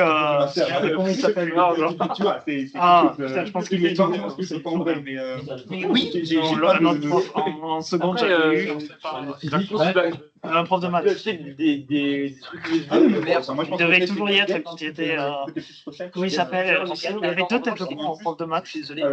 Il y en a un qui est parti, je crois, et l'autre il est resté. C'est important d'avoir une petite partie loin pour Non, il a vraiment des études de comment Wi-Fi et USB. Bien avoir des gens, ils ont des super travaux sur information scrambling, un circuit, ce genre de choses, mais en fait, il va voir avec ça. Mais je après, si tu fais la recherche, il faut que c'est une partie un peu qui soit rapide, je pense. Ah, comment il s'appelle? Je sais plus.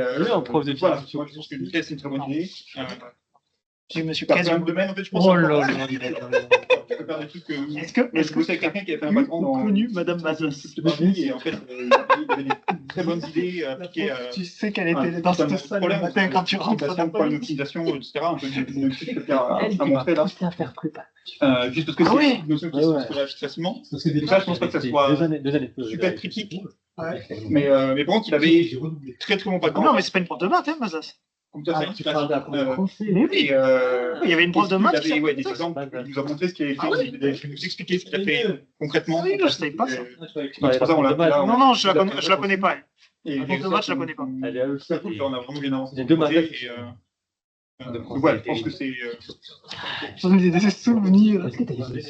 Bah là, on avait Calvanus, il a eu. un stage d'été, on a fait 3 mois, il y avait des stages de 3 mois. Il m'a fait un coup sur les bulletins de notes. Vraiment, après coup, je me dis, bon, je l'ai mérité, mais c'est quand même un enfoiré. Premier trimestre, il a fait Adrien pourrait s'améliorer, ses notes sont très inconsistantes. Ce qui était vrai. J'avais des 3 comme j'avais des 18. Vraiment, c'était vrai, je faisais pas grand chose en SVT. Ça, non, mais ça, je l'avais mérité. Deuxième semestre, c'est bien. Adrien gagne en régularité, 3 petits points, les bonnes notes ont disparu. Je te jure. Ça m'a tué. C'est la seule fois où j'ai vraiment vu genre un truc où je me suis dit ah ouais là il m'a niqué quand même.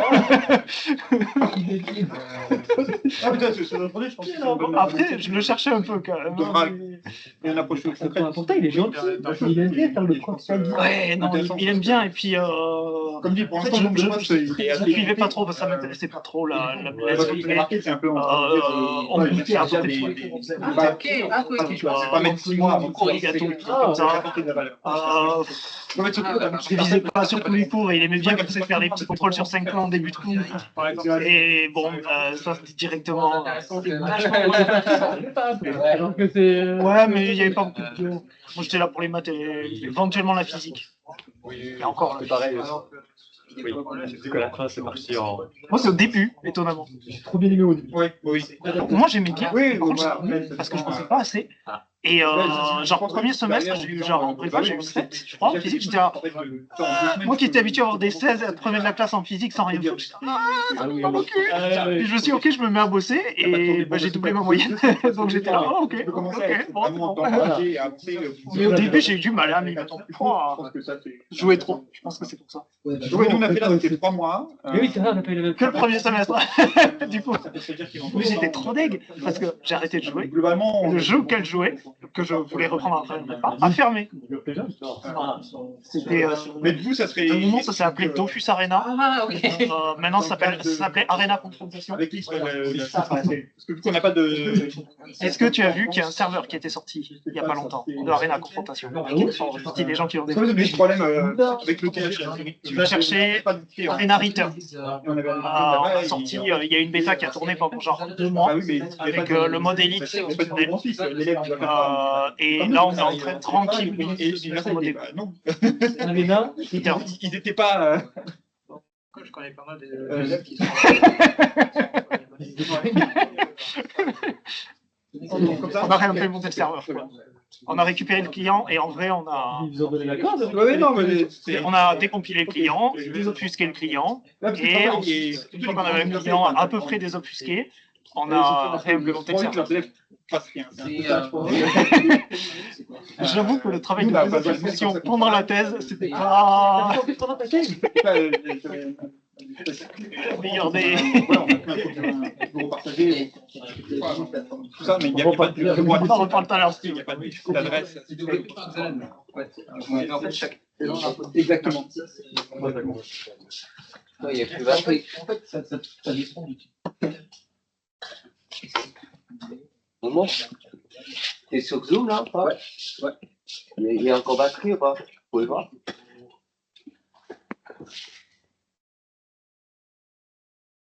Sur le. Ouais, on va voir. Il y a une batterie ici si tu veux.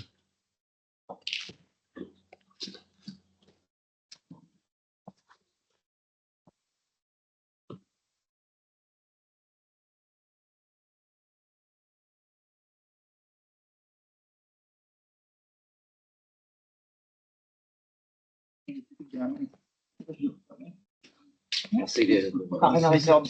Incroyable. Mais vous avez c'est fini, voilà. C'est pendant la tête, c'est ça. C'est dit, j'ai pas assez de taf. Donc, Allez, 20 octobre. Ouais, voilà, donc c'est pas grand chose, hein. Et ça risque de parler.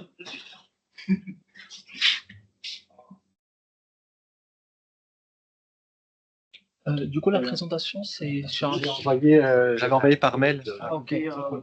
T'as pas un PC personnel? Non, j'ai pas On ramené. a fait des caps, genre. En fait, c'est plus facile de se connecter par ton PC. Mais... Ah, d'accord. Attends. C'est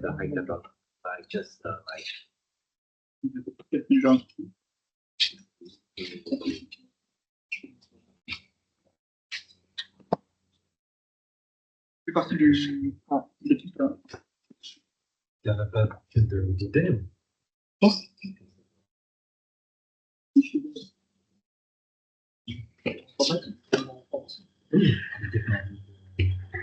Comment dire? Il y a du jeu vidéo, quoi. Du service. Ouais. C'est quasiment tout ma tête pour des sites de l'eau chaude, c'est pas. on arrive avec ce problème en client. Personne n'y a. Ouais. Non, il n'y a pas de souci, du coup. Ça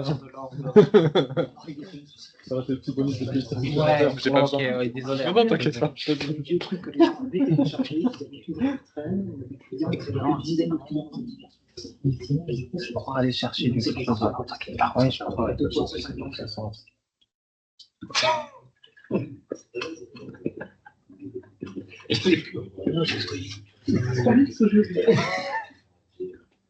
C'était nickel, mais je pourrais se les offrir ça, mais c'est ça. Premier phase de prépa. Et là, il a continué. Non, la thèse elle était bien partie. Ça fait lancer le jeu. On va faire une deuxième bêta. Oui, j'adore. Bin, la présentation. C'est dans le USB. Ah, USB, ok.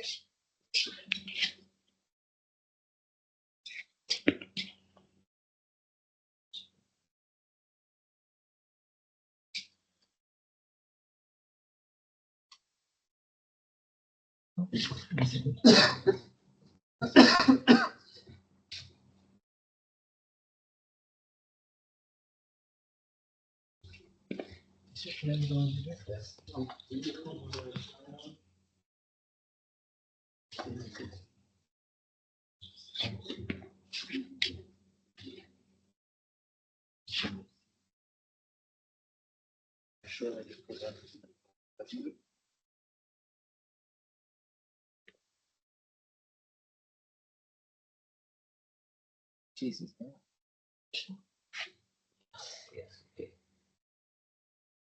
Attends, je partage tout d'abord.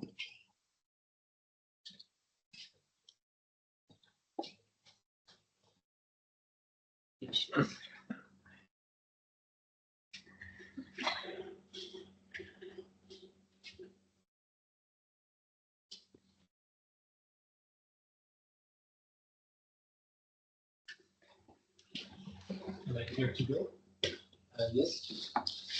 So, welcome to the last section of day 3. So, thank you for you to being here, and I don't have to introduce you anymore because all the people know you. So, please present. Thank you. Hi again.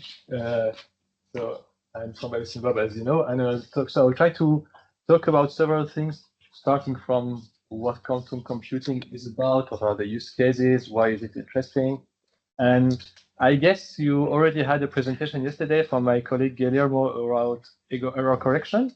I will still talk a little bit about it, but maybe I'll go quicker on this.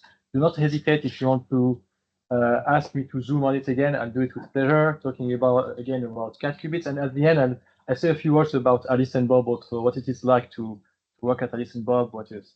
Yes.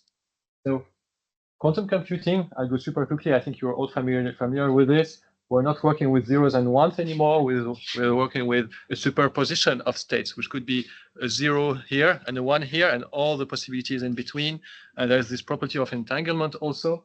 And it allows us to solve some problems we cannot solve with classical computers. And this is how it looks like.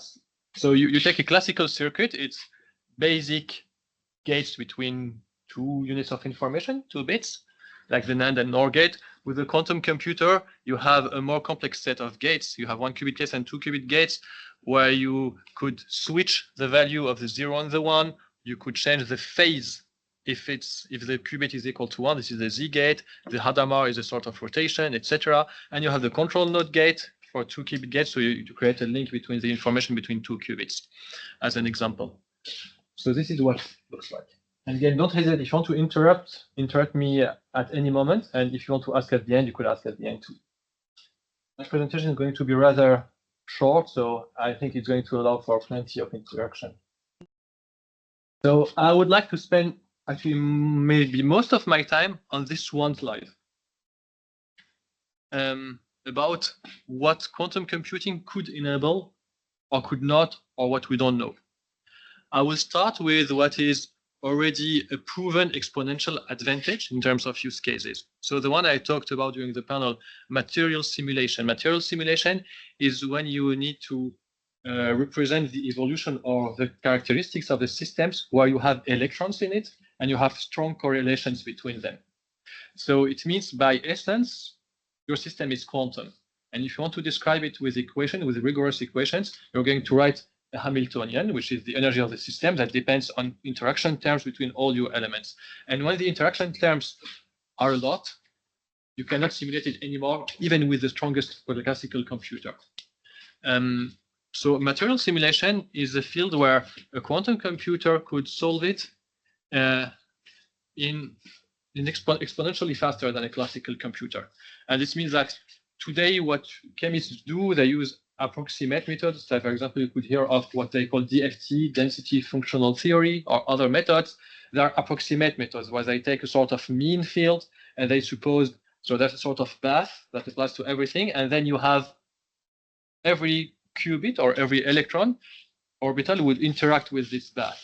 So it could be good to a certain extension, depending on the problem you want to solve. But if you need super accuracy or your problem is super huge, you cannot do it anymore. It will give you a result, but it has no meaning.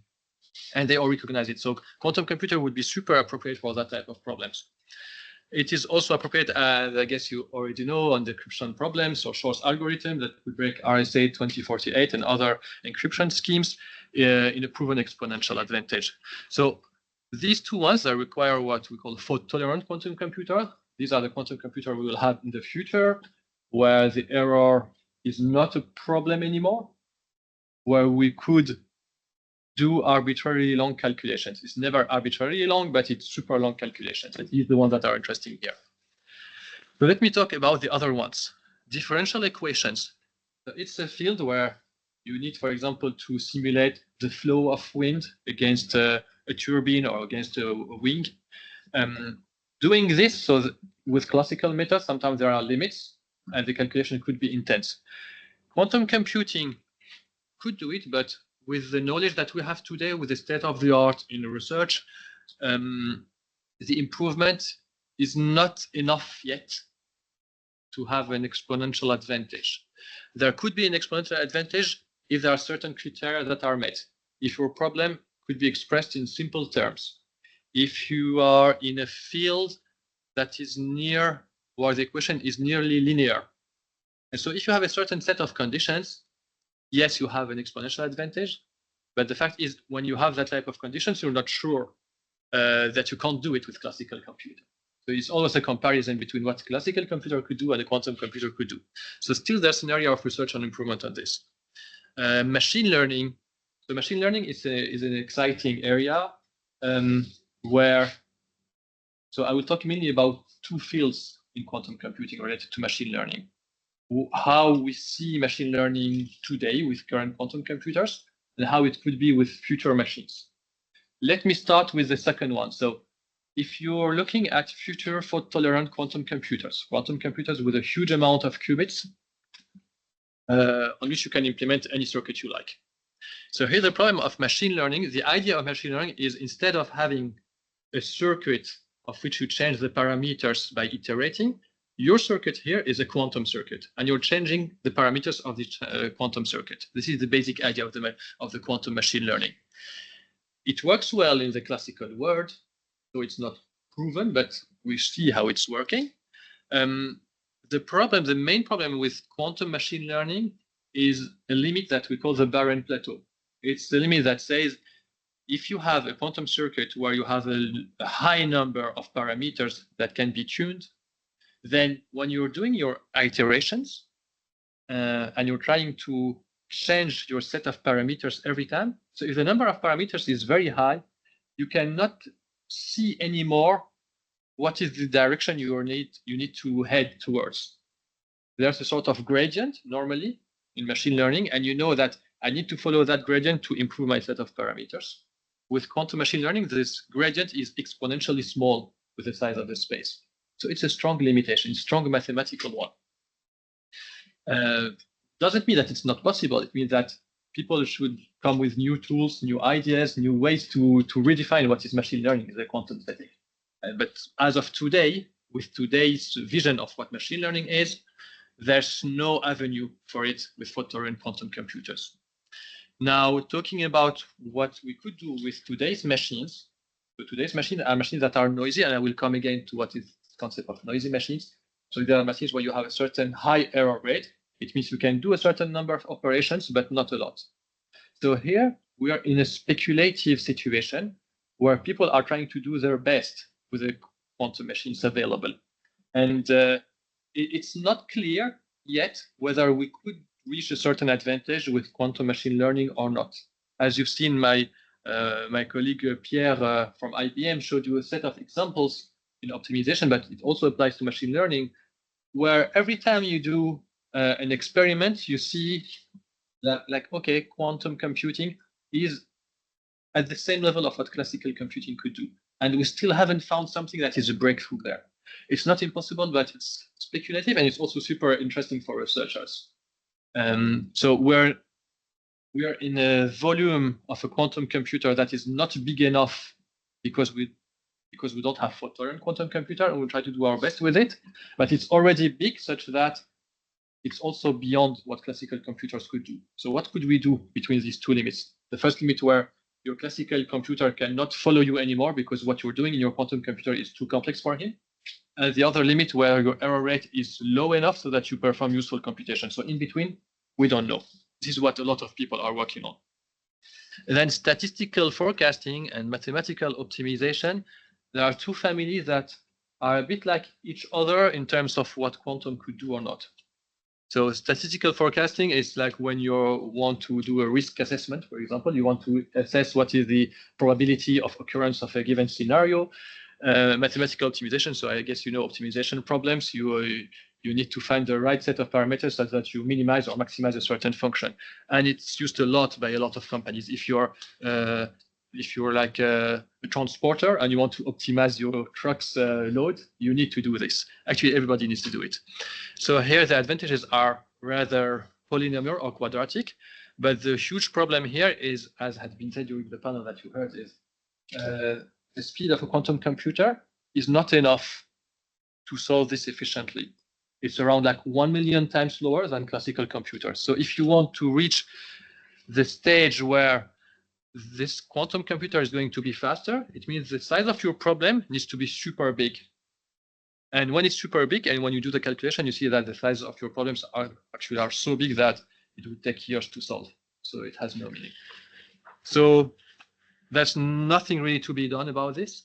What people are doing in optimization and statistical forecasting is by using current machines today and trying to apply some ideas where they leverage what looks like machine learning, try to optimize some set of parameters and to come with a result. So either we find something, if we don't, it means there's really nothing to be done here. This is an example, just a zoom on Shor's algorithm, and really to to feel what it means actually when we're talking about an exponential advantage. So in the classical world, you say that it's never a problem, whatever the strength of the computer that wants to decrypt your secret key, you can always increase a little bit the size of your key and you're fine. Because if you multiply by 2, like the strength of your computer who needs to break it needs to be exponentially bigger. And so like here, it's an assessment. I remember I've done it with 512 size of the key. You could do it in less than 1 millisecond with the strongest computer. 1000 3 months, 2048, like 400 times the age of your universe, just by multiplying by 2 every time the size of your key. With a quantum computer, it doesn't work anymore like that, because here the curve, so it's not exactly linear, it's sort of polynomial, but still compared to this, it's much lower. 10 hours, 1 day, 1 week. So you see, it's not a threat anymore. Well, it is becoming a threat. Quantum computing is becoming a threat. Now talking about, what is the ecosystem of quantum computing? So when we say an ecosystem, because we all need each other, we need to complement each other so that we deliver a full product that is useful to someone. It's not enough to be, as Alice and Bob, a hardware provider. He's quantum processing units, fine. But if you have the hardware, but you don't have the applications that will be useful for, if you don't have the users, if you don't have the software to use it, and if you don't have the components around the hardware, you cannot do anything. And so it's a very rich ecosystem, actually. There are a lot of actors. And here within like the quantum processing units, you have several modalities. You have the superconducting qubits like us. You have ions, you have neutral atoms, silicon, photons, and other types.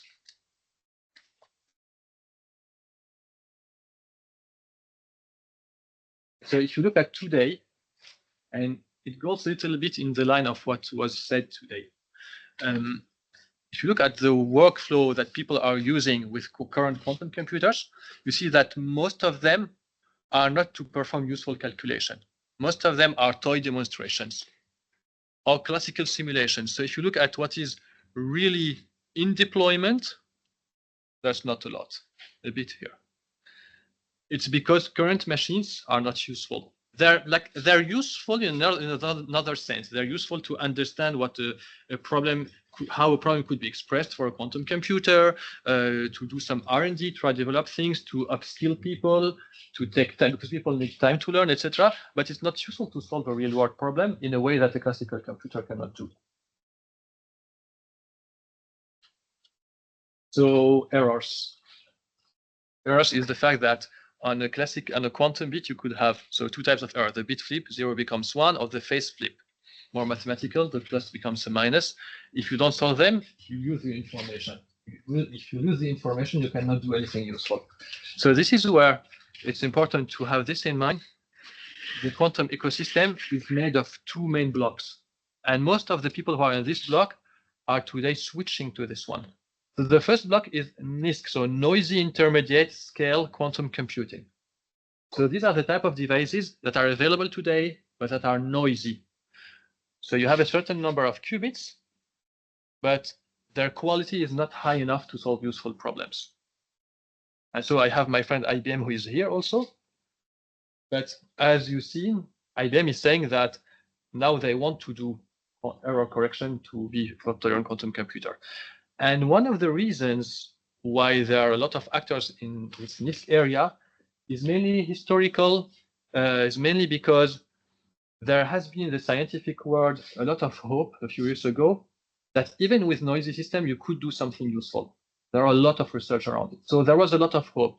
And since the machines are ready, so a lot of companies are purchasing access to these machines to try and do something with it. Makes sense from a human perspective, from a global learning perspective. Now, the more time is coming, the more people realize that it's actually either not possible is a bit a strong word, but at least if there is something, it's going to be on very reduced possibilities. And so that's why everyone realizes now that the real game is here. And fault-tolerant quantum computing are the quantum computers that where you have high number of qubits, but also a high qubit quality, like qubits that are reliable, where there are not a lot of errors so that you can do useful computation. And so the way to scale this is error correction.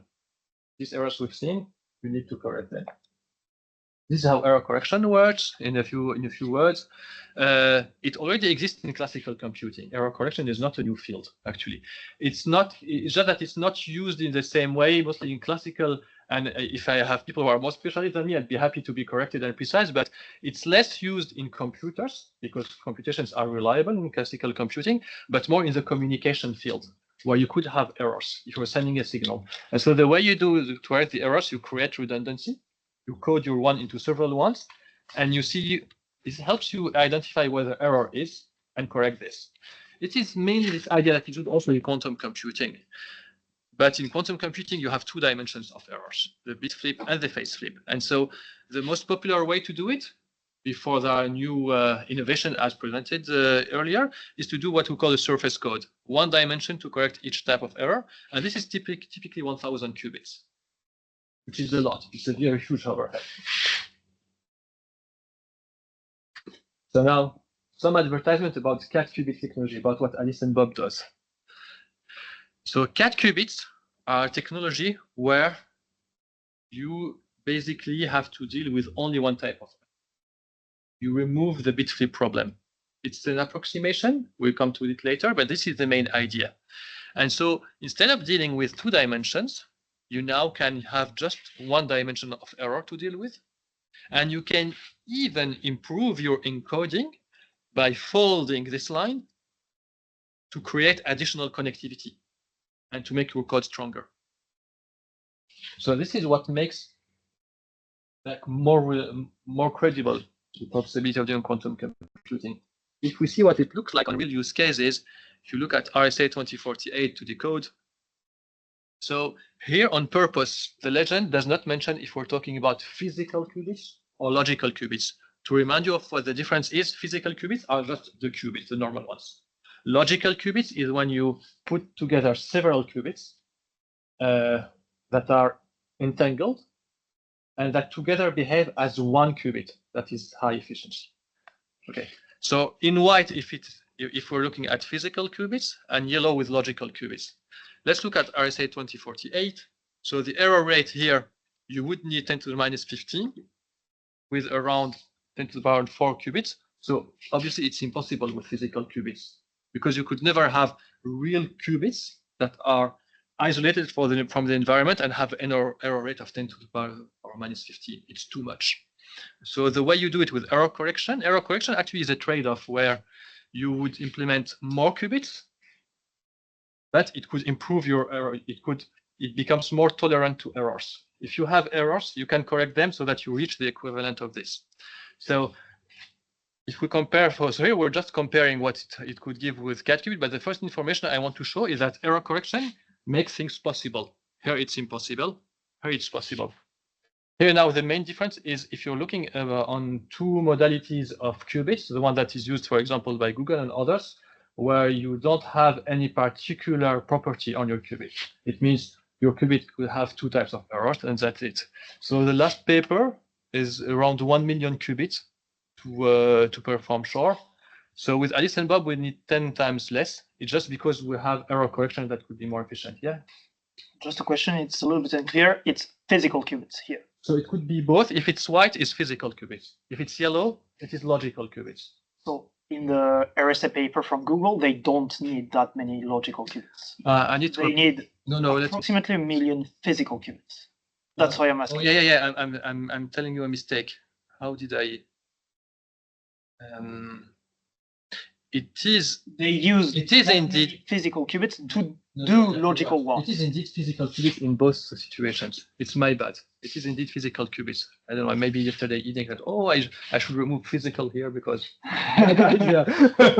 but these are both physical qubits. So here you need 10 to the power 6 physical qubits that all have an error rate of 10 to the minus 3, and they behave collectively as if they were 10 to the power 4 physical qubits with 10 to the minus 15 error rate. This is what it means, actually. Thanks for this.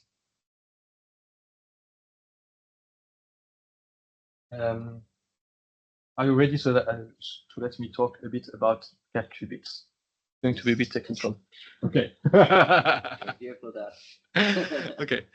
So let me start with the way, I won't say classical quantum, because like typical general like quantum states are encoded in superconducting qubits. In superconducting qubits, you have a device, an electronic device that is made of like capacitance, inductors, etc., so that the vibrations of your circuit, the electromagnetic vibrations, give rise to certain levels of energies. And these levels of energy have an interesting property, is that the difference of energy between the state 0 and the state 1, this difference is different than the difference of energy with states above. And this is a very important property in general quantum bits. It's super important. It's because the way you control this quantum state is by sending and receiving pulses. And so what you want to be sure is that when you send or receive a pulse, you want all the interactions to stay here between 0 and 1. You don't want to go out of this space to reach level 2, 3, etc. That's why we need anharmonic oscillators. The idea of cat qubits is the other way around. Actually, we come back to the simpler setting here, harmonic oscillator, where the difference of energies are the same. And we say it's not a problem because the way we encode the information is not by storing it into the 0 state or the 1 state, but by storing it into a superposition of states. So we're going through the infinite whole Hilbert space to encode the information. So this is the main difference. And the way it's implemented, so here the memory is where the qubit is stored, and the buffer is where the interaction with the environment is made. And we have a small device, ATS, asymmetric threaded, I always remember what the S is, squid, I think. This device monitors the interaction between the cat qubit and what is in touch with the environment. And all this is done such that what we feed into the cat qubit and what goes out of it enables the creation of this harmonic oscillator with infinite possibilities in the number of states. And I will go more precisely into what it means in the next slide. But this is a precise device that you have. And as you see, it's something that has been invented 10 years ago, and that has been implemented after that, like maybe 5 years ago, it has been implemented, and now it's becoming real. So cat qubits. Here it's an abstract representation of the qubit, like the information that is stored, the 0 and the 1, etc. The cat qubit, let's look here at the equation. It is a superposition. It is here. It is actually there's one thing missing, but never mind. So it is a cat qubit is a superposition of two coherent states. A coherent state is something that looks like this, but you have all the indexes. So it means it's a superposition of all the possible numbers of photons that you could have, with n ranging from 0 to infinity. The only reason here I have only even numbers is because here I have a superposition of two different coherent states. And when I have this superposition, if I take the state plus alpha or the state minus alpha, here the alpha are the coefficients, I will even keep the odd coefficients or the even ones. This is what will create a cat qubit in the state plus or the cat qubit in the state minus. And here you see like the interference fringes that shows like it's a quantum system. And the main idea is that you have two coherent states that are far from each other that represent a certain number of photons. Typically, in our experiments, we're around 10, like about 10 photons. And the more you add photons, the more there's distance between them. And here you have still some interferences between. So this is what it looks like. And then one property you see here, though it's mathematically not totally accurate in terms of reason, but it can help you better understand what's going on. You see that when you lose or where you gain one photon, you change the parity of the cat. And when you change the parity, it means you change the state and you have a flip. I guess, depending on the notion that you decide, you could decide that this is called the phase flip or bit flip. I always tend to switch between them, but the main idea is that you should avoid having one photon exchanged with your environment. If you lose one photon, you lose the information, like you have an error in it. And so all the devices made such that all interactions between the cat qubit and the environment are in terms of pairs of photons. You lose 2 photons or you gain 2 photons. This is all what it's about here. This system is all about losing and gaining 2 photons only. You avoid having 1 photon exchange. And when you avoid that, so if you lose or gain 2 photons, it's fine. You're still in a pair number of states. Then there is math to be more precise about, but this is the main idea. And this is what makes cat qubits so stable, that you keep being in a certain state despite the interactions with the environment. One nice property of cat qubits is there's a trade-off between the bit flip and the phase flip. The bigger the state, because as you see, I've shown you that you have a harmonic oscillator, and you can actually tune the number of photons in your harmonic oscillator. You can make bigger state or smaller states. If you make a bigger state, the bigger your state is, so the bigger the photon number, the more stable your qubit is against bit flip. And it's extraordinary stability rates. So here it was before a recent experience that we made, but before this experience, we reached 7 minutes of stability. Means you put a qubit and it's stable during 7 minutes against bit flip. It's spectacular. So this is, and there's an exponential relationship here, because here it's in log.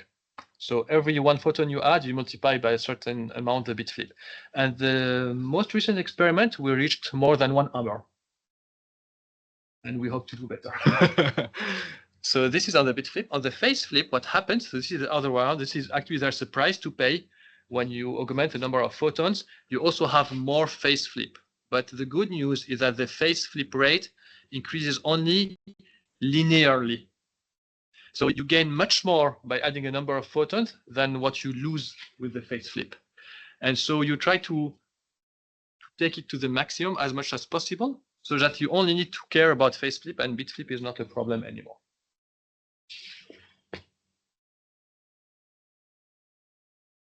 Now you remember this idea going to photon and quantum computer. What does it mean concretely for Alice and Bob? You've seen it previously with IBM. So this is how we are planning to implement this, the roadmap that we have. So our ultimate goal is by 2030, so in nearly 5 or 4 years, to have a 100 logical qubit quantum computer, fault-tolerant one. And you see what is extraordinary in our technology is that these 100 logical qubits only rely on 2,000 physical qubits. The rate is 1 to 20. And this is because we don't need a 2-dimensional error correcting code, so we need much less overhead in terms of qubits. And the ratio of 1 to 20 takes into account everything, not only the decoding.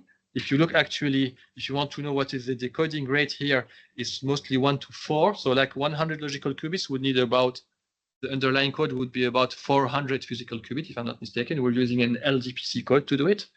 But it's also because you need routing qubits, you need magic state factory, you need everything that makes the quantum computer work. And that's why you need 2,000 physical qubits. And in between, so the major steps, imagine a baby that is growing. He will have more and more like devices, organs, so that it becomes working. It's not enough to have 1 qubit. You need to have 1 logical qubit. So several qubits together that create 1 logical qubit. This is what we're doing now. Once we have that, the next milestone is to push them together to create logical gates, several logical qubits. Once we have this, we want to go to universal fault-tolerant quantum computing. Means we need to implement a universal set of gates. The main difference between here and here is that here we have a certain amount of gates that could be implemented, like the what we call the Clifford gate. These types of gates are easy to simulate with a classical computer. It takes an polynomial type to do it. So if you only have them, it's not enough to have an advantageous quantum computer. Here you add either a T or a Toffoli gate. I think in our case, it's a T gate. It's an additional gate that complements your set of gates and that makes your quantum computer useful. And here, going from here to here, it's mainly scaling. Obviously, there are a lot of technological challenges. One of them, for example, is how do we deal with the crosstalk? So we have several qubits talking to each other. We want to be sure that the communication between them does not affect another qubit that we don't want them to communicate with. And so there are a lot of physical experiments that people in the lab are doing every day, trying to understand what are these phenomena, trying to read what is happening, trying to do theory, looking at papers, trying to come with new designs, etc. It's always boiling so that we have good devices that work like that. It's super exciting and super challenging. So people are always like, not stressed because there's not this negativity, but under pressure, like, okay, we're not there anymore. How can we do that? It's crazy. This is how a chip looks like. So this is one of our old chips. Like I think it's 4 qubits. So here you have the qubit here, and you have the lines of here you have lines of communication between your qubits, and here you have the control and readout lines. This is how it looks like. So I see it's a printed circuit. It's at 10 millikelvin that we do that. Yeah, I started to talk about it. So concretely, how do we work at Alice and Bob? So it's a permanent cycle. So we have people who do the theory. They say, we think that that type of design could work. Then people who do the design, people who fabricate it, and people who check it, see what are the results. And these results are fed again into the theory, etc., etc., etc. And this motion produces like a certain number of products. We call them products because we want to become a more operational company. We're going from the lab to the economic world. So we want to create products that are useful to external users, even if these products are internal only for now, but this is the spirit that we're going to. And to be a bit more detailed about all this cycle, so it starts with a scientific idea and the skills that are needed here. So here you need many theoretical researchers who are able to understand the phenomena and characterize it. Then this experimental part where you specify the need. It means here you have a nice idea on the paper. Now, how can I put it into a real chip design? You have people who are experimented in this. This is your Hamiltonian, or I don't know what. Okay, this is how I could design it in a chip. And then the microwave science, I think they're both linked to each other. What would be the theoretical impact if I had this design of a chip? We have simulation tools to check it, and then you fabricate it. You have people. We have people who go through several labs in Paris to fabricate the chips today. Tomorrow we'll have our own testing capabilities. After you fabricate the chip, you have 2 sets of measurements. One is done as room temperature. You check, is this device to be thrown in the bin, or is it eligible to be tested in 10 millikelvin setting? If it's eligible, you put it in the cryostat. You open the cryostat, you put it, you cool it down again. It takes a few days, and then you test it again. You do the experiments, you analyze the data, etc. So you have all a set of workers and people who are working on this. And it's typically when in our best days, it's around 7 days to do it, 1 week. So it's a bit quicker than IBM, but IBM has better quality. It means like we throw away a lot of our chips. Like it's normal. They're a big company. They have a huge, des gros reins. I don't know how you say it in English. And we need to do the same. But they said they made 1 billion last year. Our investors put 130 million. So what we got from investment is much less than what they gained in 1 year. So it's not the same, obviously. And so if you want to hear more about Alice and Bob, you can go to Welcome to the Jungle. I just want to give a detail here because I play chess, and I can tell you these 3 people, I've never seen them playing chess in Alice and Bob. So it was only for the picture. I couldn't know that. Is it a real picture in reality? Yeah, it's a real picture because the photograph came and then so it was before I came, but I know these people. So it's, yeah. Not faking it to the. I think they're faking. And 3 people, you see 3 people playing chess is not normal. They want to do some quantum regulation. Yes, maybe. You shouldn't play this, you should do this instead, etc. And to finish, if you want some resources for those who want, so we have a white paper that describes our technology and our milestones. There's obviously the book, like the Bible for quantum computing from Olivier Ezrati. Every year he edits this book of understanding quantum technologies. So it's a whole 360 degrees view on quantum technology, on everything, the economical side, the actors, the tech, the challenges, the milestones, so everything on this. Is it free? It is free. You can just go online, you can find it, yeah. Yeah, it's great. And for learning, there are several platforms. One of them is the IBM Quantum Learning. If Pierre was here, he would have been happy to see this.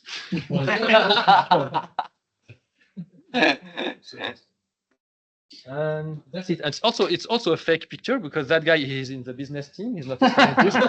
And he took the picture while working on the cryostat. It's because hardware people are shy and they don't want to appear in pictures. There are some of them, but you know, it's a bank of pictures that are shown. So happy to hear your questions if you want to focus on it. Thank you.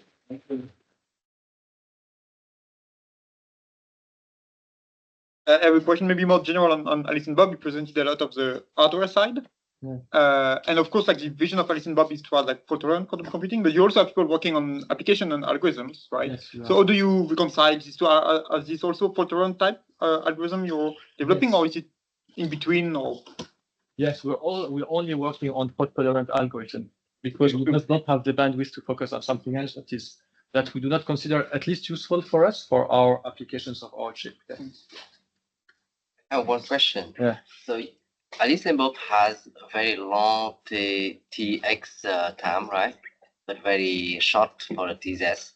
So what is the vision? Like you want to increase the time for TX, or you want to Yeah, to what extent yeah. I think we need to we want to come with better designs with time so that we could increase TX while not shrinking too much the other part. I don't know, like I haven't been through the science to see what when is it going to become a problem, like the phase slip rate. What I hear is that it's not a problem for now. Is it going to become a problem in the future? I don't know. In any case, we're still working on the design of the CAT qubit. Actually, we're working on two things. It's something important to understand when you talk about CAT qubit, is that the chip itself, so it means how do you draw the circuit, what are the lengths, the thicknesses, I don't want, how can you implement this Hamiltonian, this energy inside your chip.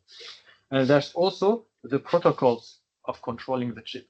These protocols are super important because this is where this protocol means you're sending a set of frequencies to your qubits and you see how they behave. And depending on the signals you send, your frequencies, the amplitude, their shape, etc., you can, with the same chip, have a lot of different results. And so, for example, the last result, like going beyond 1 hour, is mainly by improving this protocol of interaction with the qubits, not really changing a lot of the hardware. So we need really to focus on both things. And we believe there's still room for improvement for them, yes. Okay.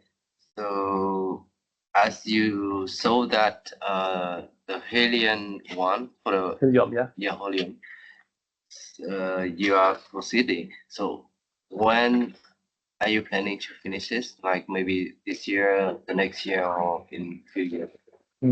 So helium, our ambition now is to have it by end of this year.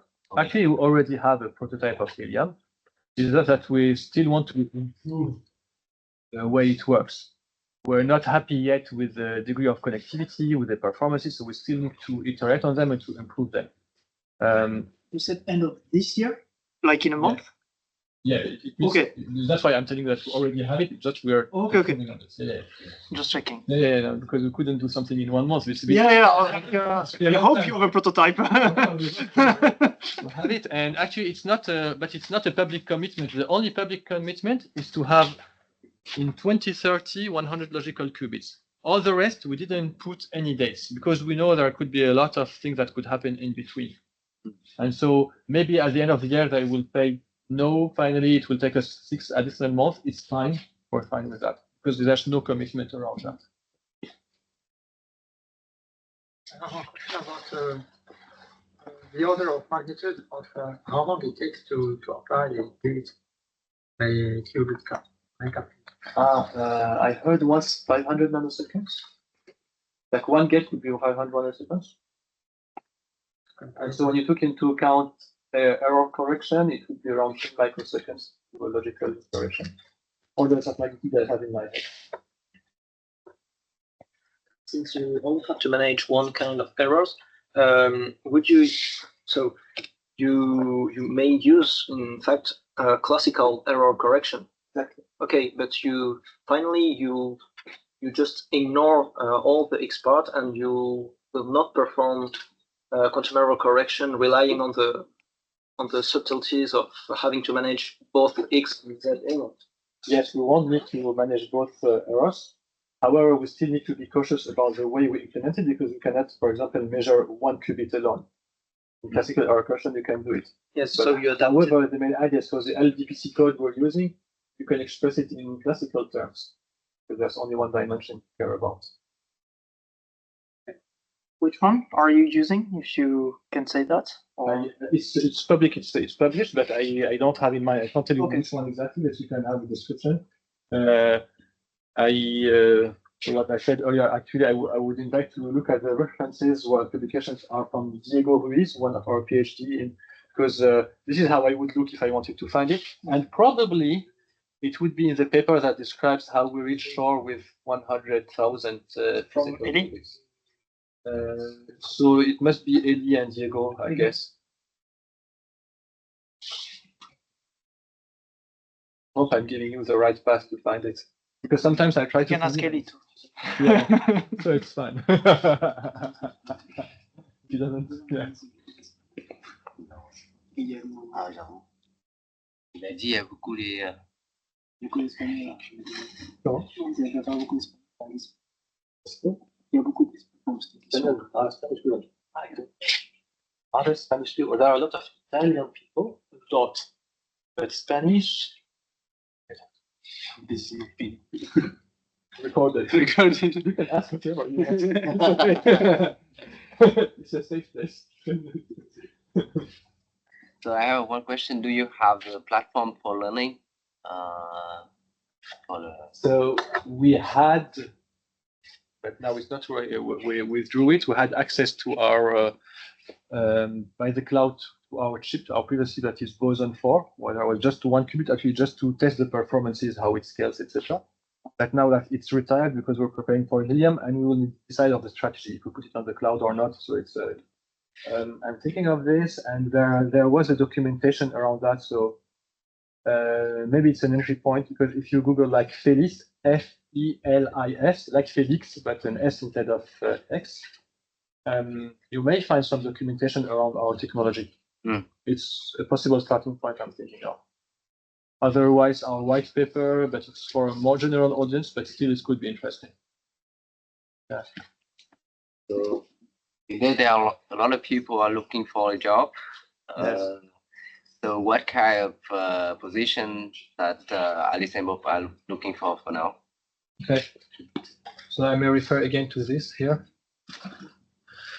So we have the theoretical physicists, we have the experimental ones, we have actually what doesn't happen here is here we have the software engineering. So because we have an internal software that helps us like have the right data and follow what is going on, and we have more classical support functions. So for people who are more scientists interested in science, so this is all what is going to be about. But so Alice and Bob, usually we take people who have already had, so starting it could be an internship of 6 months, and then it could be for real positions.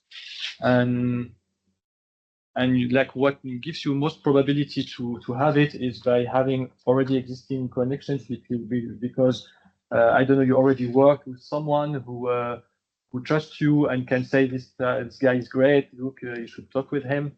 Okay. So you really should try to have something that identifies you as such. At least this gives you a higher probability. I'm not saying it's not possible, but the guys in Swap are going to assess if this candidate has good scientific level and if his attitude with work and science is going to be fun, etc. So the more there are facts that show it, the easier people will say, okay, I will spend 1 hour meeting that candidate. This is. I was just wondering, because have you talked about Dynamics, the library that? Yes. Okay. Did you also talk about the reason why Alice Group decided to develop it? So Dynamics is a tool. The reason I couldn't tell you, I don't remember.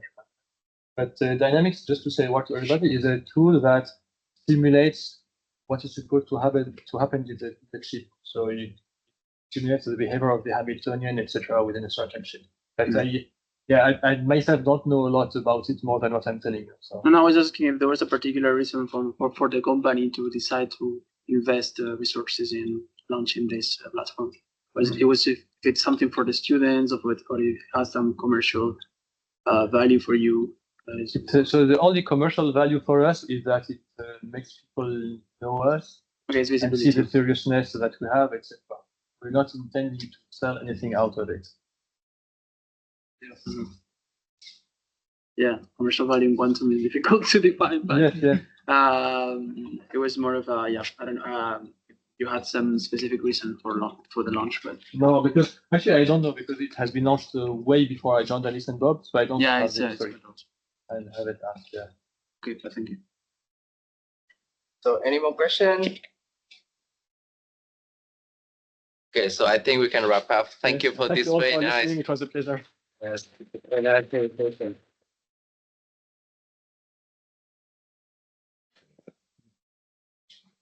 Thank you.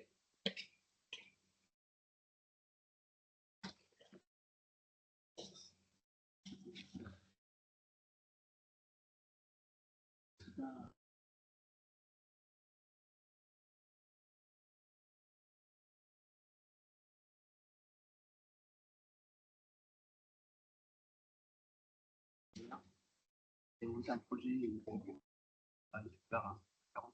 avoir des données d'optimisation. For the online participant, we're closing the Zoom. See you tomorrow.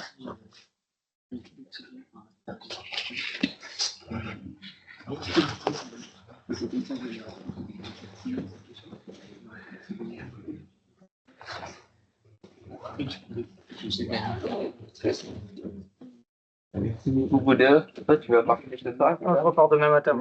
Allez, demain matin. Ouais, j'ai pas envie de me presser. Hein. Ah, Le sport, ça aurait été trop compliqué, il aurait fallu que je parte. Je pars demain matin.